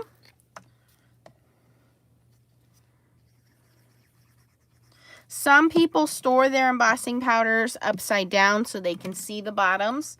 It's personal preference.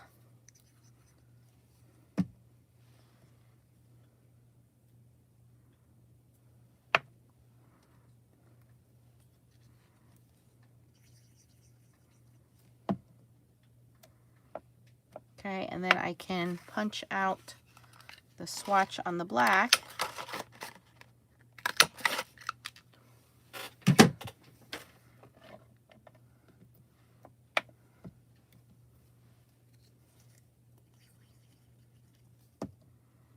And glue that on the bottom. So now I know what it looks like on black paper and what it looks like on white paper.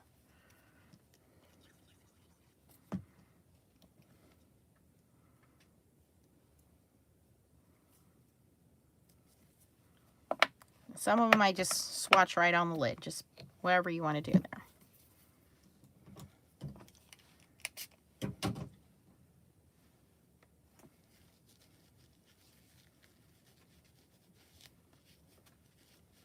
I haven't tried the Tim Holtz glaze yet. Yeah, I have to get into that. Hi, Cordelia.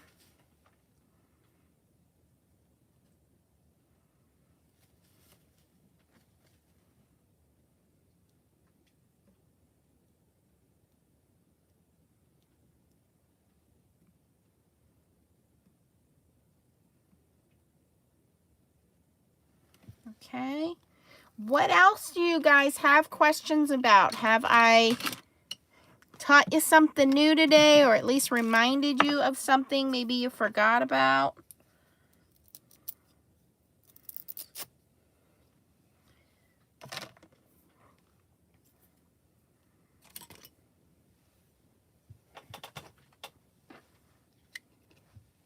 So just another reason why Distress Oxide inks are great if you're a newbie, because you can just have Distress Oxide inks and some clear embossing powder and you have all the embossing you want. And nobody will ever know you don't have 50 colors of embossing powder.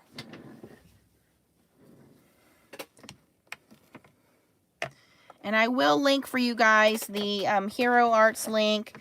I'll also link for you the Brutus Monroe and the links for them.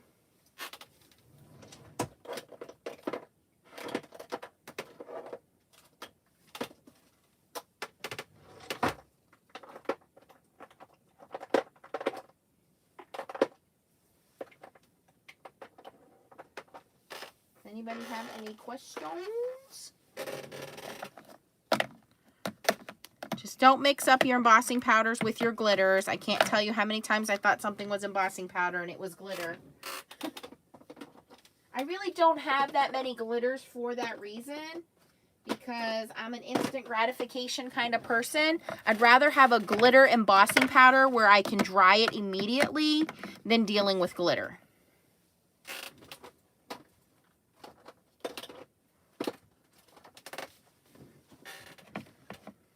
Look, I can see my desk.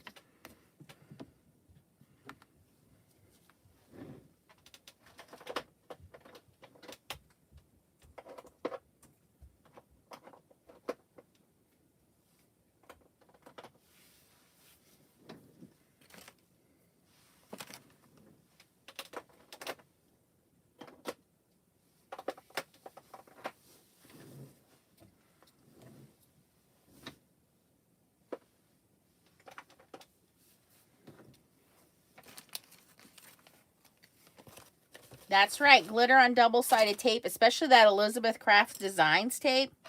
That is good stuff. Yes, I will agree with that. But once you go glitter, everybody think you went to strip club, honey. Ah!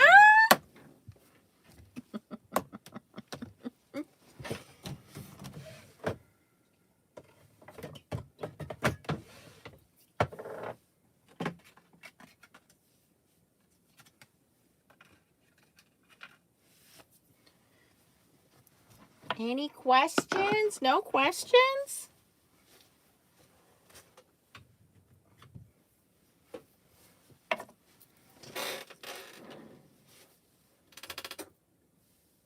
I have an answer for a question nobody asked yet. I have not tried, and I know a couple of you have asked me this one. I have not tried the Brutus Monroe foiling embossing powder. I know somebody on here has, but here's going to be my response to that. If someone wants to send it to me, that's fine. I'm not going to spend my money on it because I feel that it is probably the same as regular ultrafine embossing powder. Because you can do, we've talked about this, you can do foiling with embossing powder. However, the embossing powder tends to melt inside the Mink machine or the laminator, whatever you're using, and it flattens your image. So it just, you lose a lot of the detail. So and I have not tried it, I have not tested it, but based on what it looks like to me, that's what kind of images you're going to get. You're better off just using regular ultrafine embossing powder. And I think if it had worked and he knocked it out of the park, I think he even said it gives you a distressed look. I think he would have shown it more, but it kind of like was there, it sold out, and then we haven't seen much of it. And I know someone did email me about it and said, don't bother. So that's my comment on that. Somebody did email me on it and say, don't bother. So I will say that. I'm not going to reveal who, but just saying, only the best for my FSC girls, guys, team.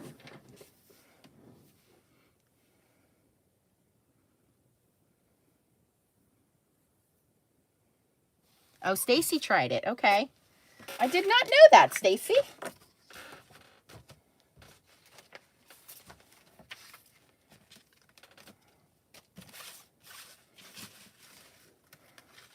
So, happy birthday, Stacy.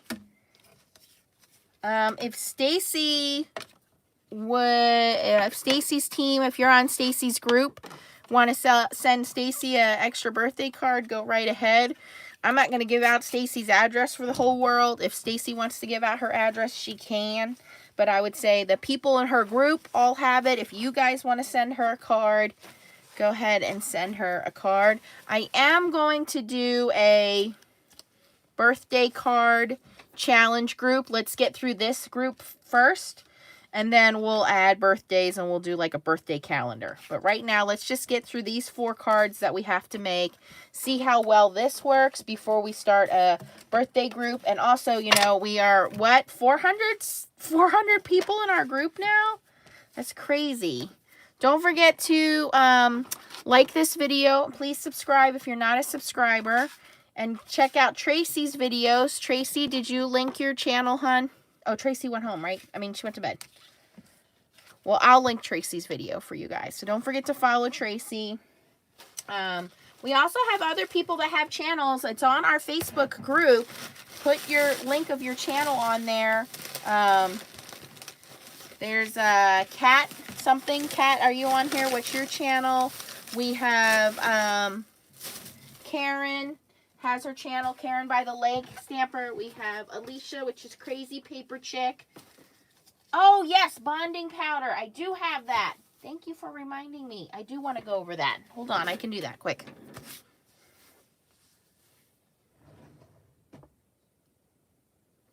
Hold, please.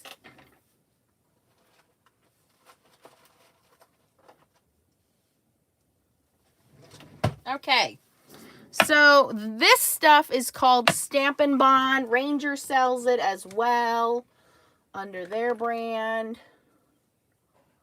And basically what it is powdered glue. So it's used for glitter.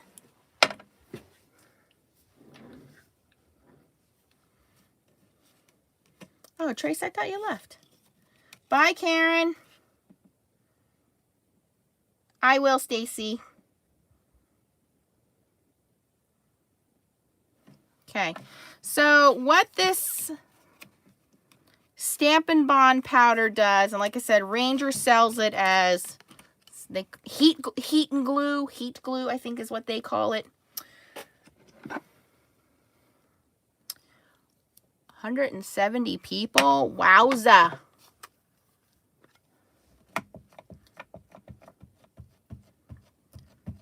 Okay, and so how this works is you really you need to be a little quick with this. I'm just going to use some regular glitter, Stamp and Bond. I do have the Ranger kind here somewhere too.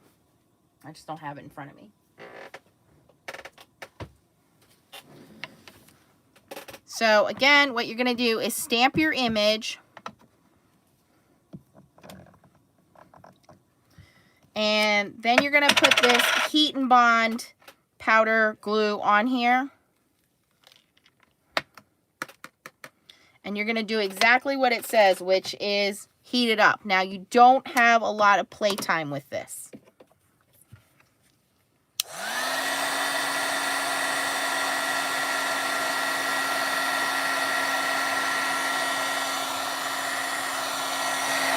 I can't even see that. I should have done that on black paper. I don't think that worked because I couldn't see it.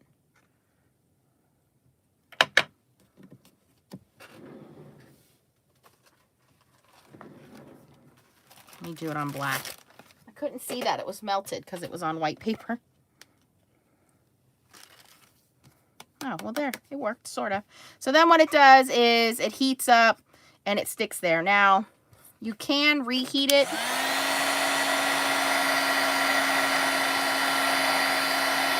A little bit just to make sure it's on there. You just want to be careful you don't burn your glitter. Let's try that again on black paper.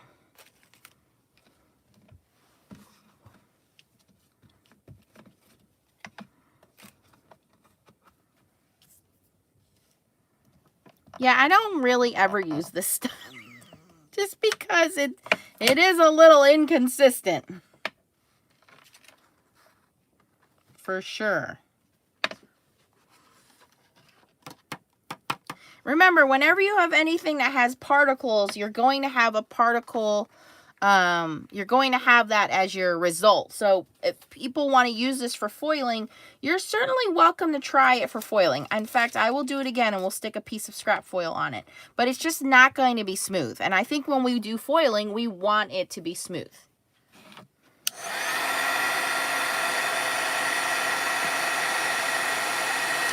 And then as soon as it's done,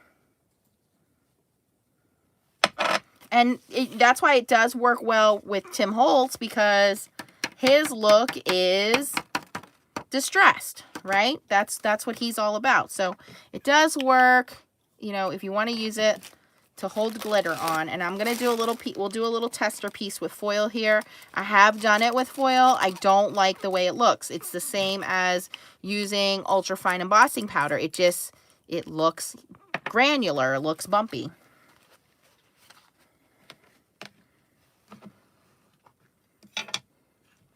Right, with gilding flakes, it probably does look awesome because, again, you're not getting a very uniformed, smooth look, right? With gilding flakes, you're showing different sizes, different facets, different shapes.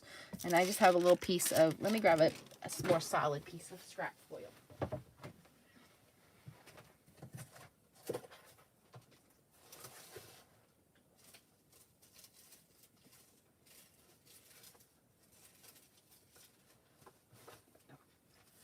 I got my box today. I'm going to make a photo album in our page as well, where you can show the cards that you got from your group, if you would like. You don't have to. It's not a requirement.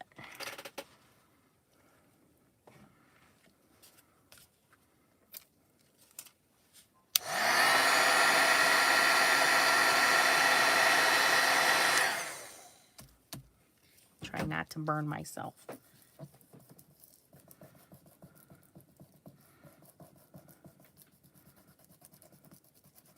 mean, you can already see without me removing that how granular it looks. It's the only way I can describe it.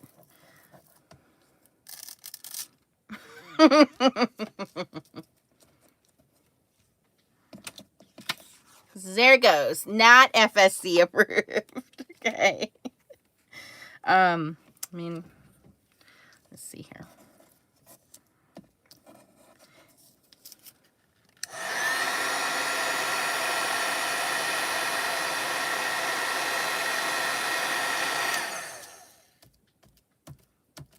There, it was a little quicker that time. Let's see if that works better. Oh, the stuff that I ordered last week came in. I got the mermaid tail, crystal ombre, and some Christmas foilables, some Halloween foilables, and the autumn tags. I got some stamp sets. I got the Halloween stamp sets. I got the 2 snarky stamp sets. Stuff like that.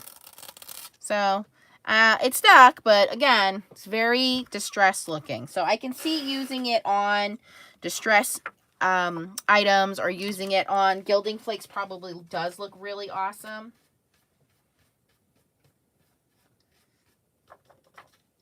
All right, here I just dusted off some of that glitter. It didn't stick very well. I knew on the white one. I couldn't see if it was dry or not on the white one.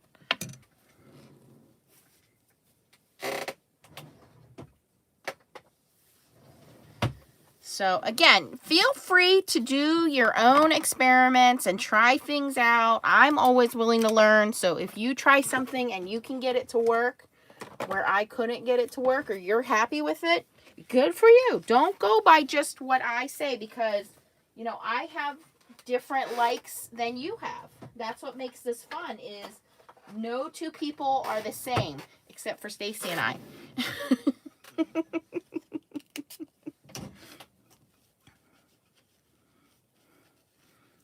Okay, good, Anne-Marie. I don't feel like I'm doing it wrong now. It's like, are other people getting better results than me?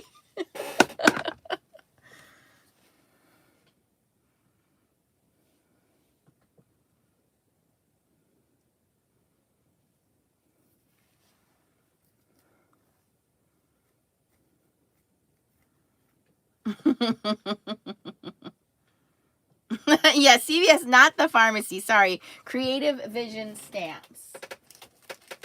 These are the new stamps that I got. I didn't know that. I can't believe I didn't have these. I thought this would be cute for Halloween Frankenstein, but I really like the sentiments here. Here's some shocking news. I've got a big monster love for you, and you can, you know, very carefully put tape over this when you're stamping it, so you don't have to stamp the whole thing.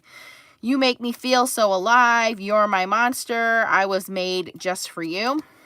And then this one, eating a box of cookies is my workout, and I can't hold it in any longer. What happens when I get this excited? And I thought this would be super cute on a wobbler card.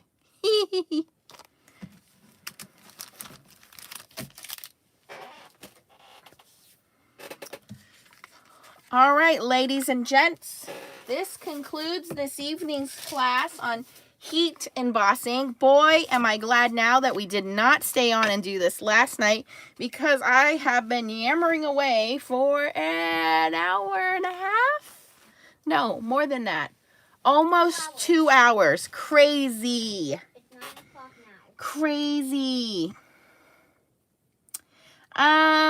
As Creations Crafts, what I do is I watch a lot of YouTube. I am part of a lot of stamping Facebook pages, and what happens is what's called design team members post pictures of their designs with stamps, and so I can see if people like them and try them out.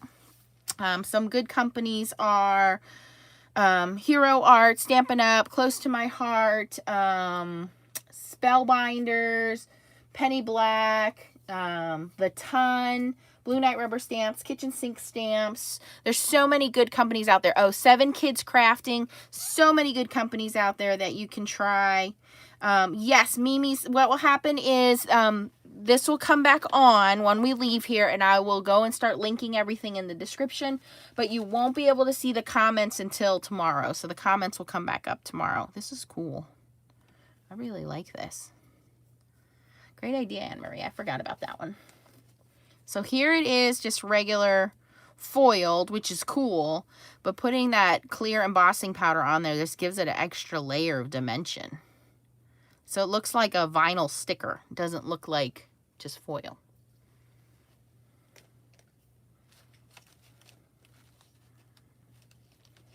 Who looks like Betty Boop?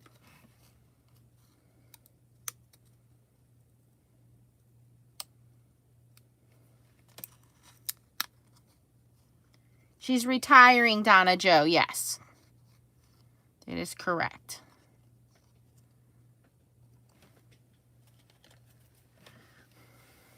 Altenew, yep, forget about them. Whole bunch of companies.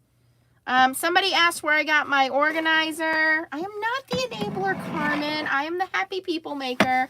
This was from Organize More.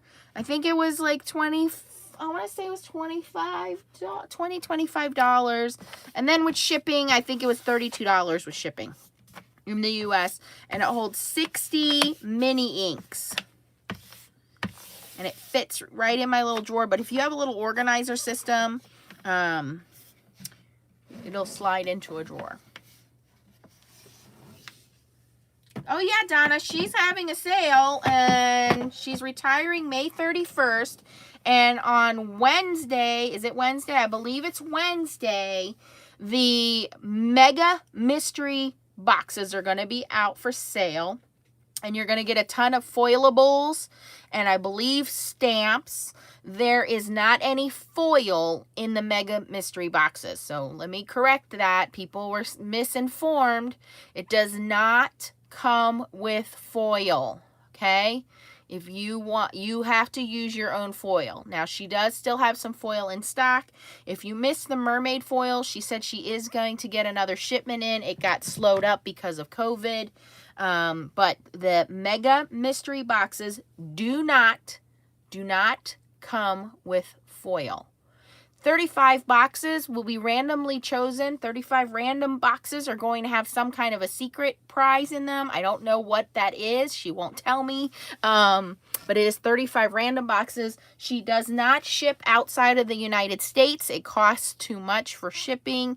And you cannot order a box and then say, oh, I want to order these 3 stamps. Can you throw those in my box? No. The box is one separate order by itself. Okay, and I think it's, somebody correct me, but it's, I put it up on our website. Is it $115?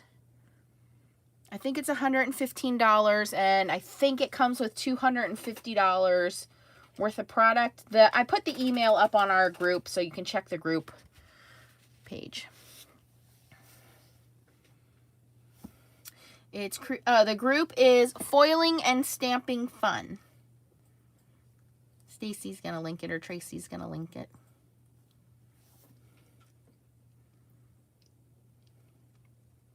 Thank you, Stacy. And if you have any questions, you can email me at... The best way to get a hold of me is email. The only way I can explain it to you guys is I am usually very time efficient. What that means is throughout my day, I am taking care of my 2 kids, single mom. My house is cleaned every day. Like I literally do laundry, dishes, put things away like every day. I cannot stand a mess in my house.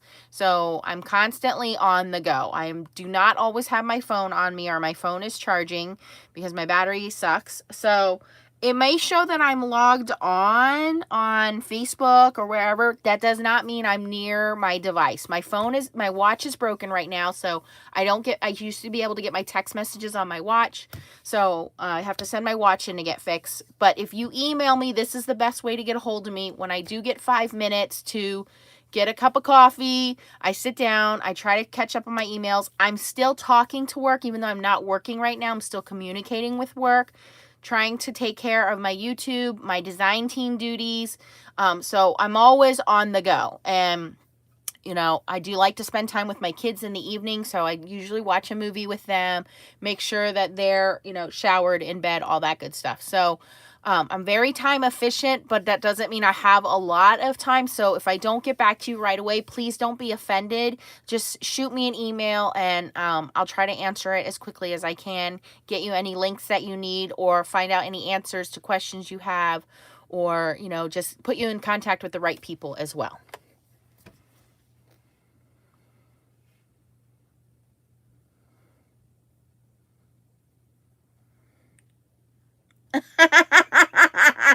Well, Tracy. Tracy, do you have an affiliate link for 7 Kids now? Because I would love to have it so I can get some more Lavinia stamps. Did you put that on our page? Yeah, Donna Joe, I'm going back to work next week, actually. So at this point, I'm trying to get everything I need to get done around the house. I was working on some projects around the house. They just didn't go the way I planned them to go, so they're a little slower. But yeah.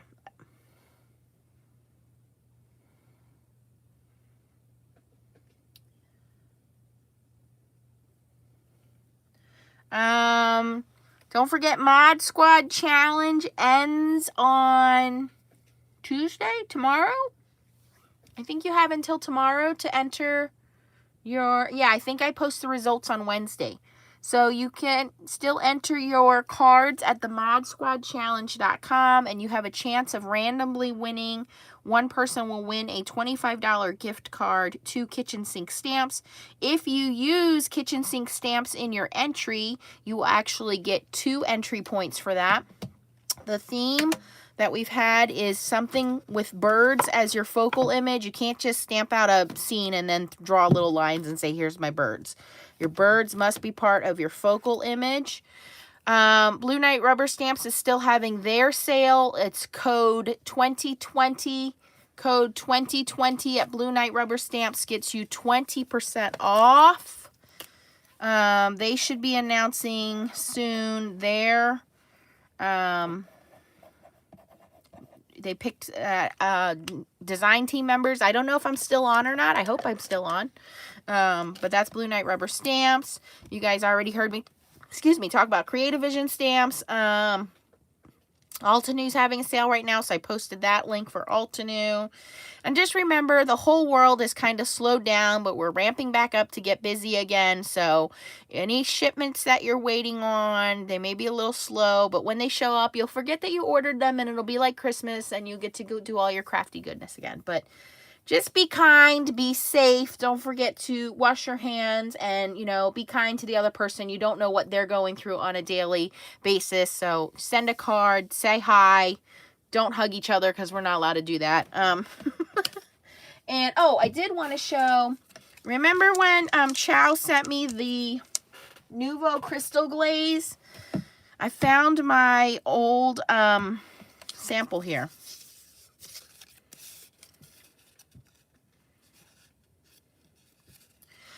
So this was the original Nouveau when I got it, which was this.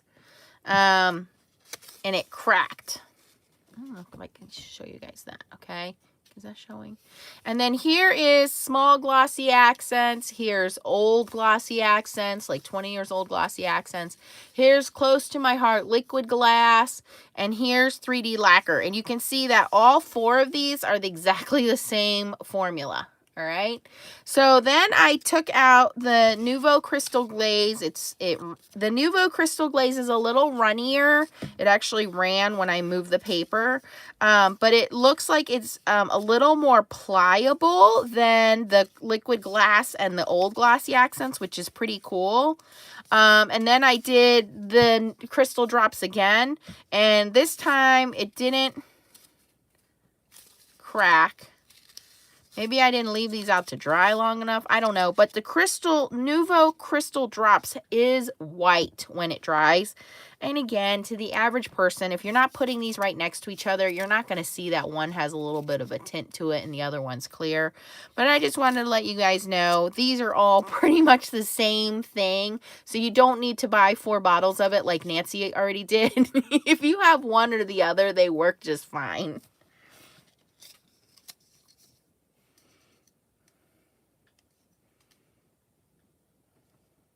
Connie, anything you do will be beautiful. Yes, please join our group. It's Foiling and Stamping Fun. Right in the announcements, there is a Google Doc. In the Google Doc, you must input your name, address, and email address, and that gets you entered into the card swap. If you don't do that, I can't enter you into the card swap. If you don't get an email by the end of the week, let me know. She's here. She's here. Gloria, she's here. She's watching, she's commenting, but she's incognito right now, so I'm not going to give it away. But there is no judgment at all. We love everybody.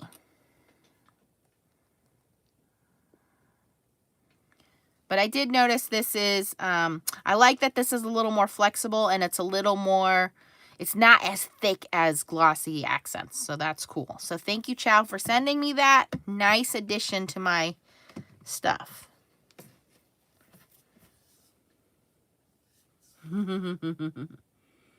They all have a little bit of a yellow tint to them.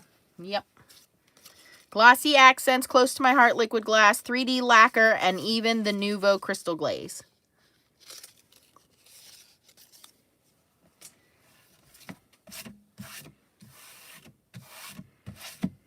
I have embossing powder all over the desk, you guys. No foiling for me for a few days. I got to Swiffer the desk. I have to vacuum the desk. Thank you, Mr. Tran. Next time I catch a big fish, I'll send it to you guys. My Vietnamese friend, Tina, my nail lady, she took it. She cooked it up. She sent me the most beautiful picture of her dish with it today. And I was like, I want my fish back. That looks delicious. I showed it to Leah, and Leah's like, why'd you give her our fish? We could have ate it.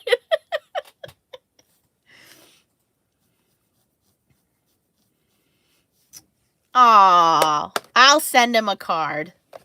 Tell him I sent it today. It has your name on it, but you can give it to him.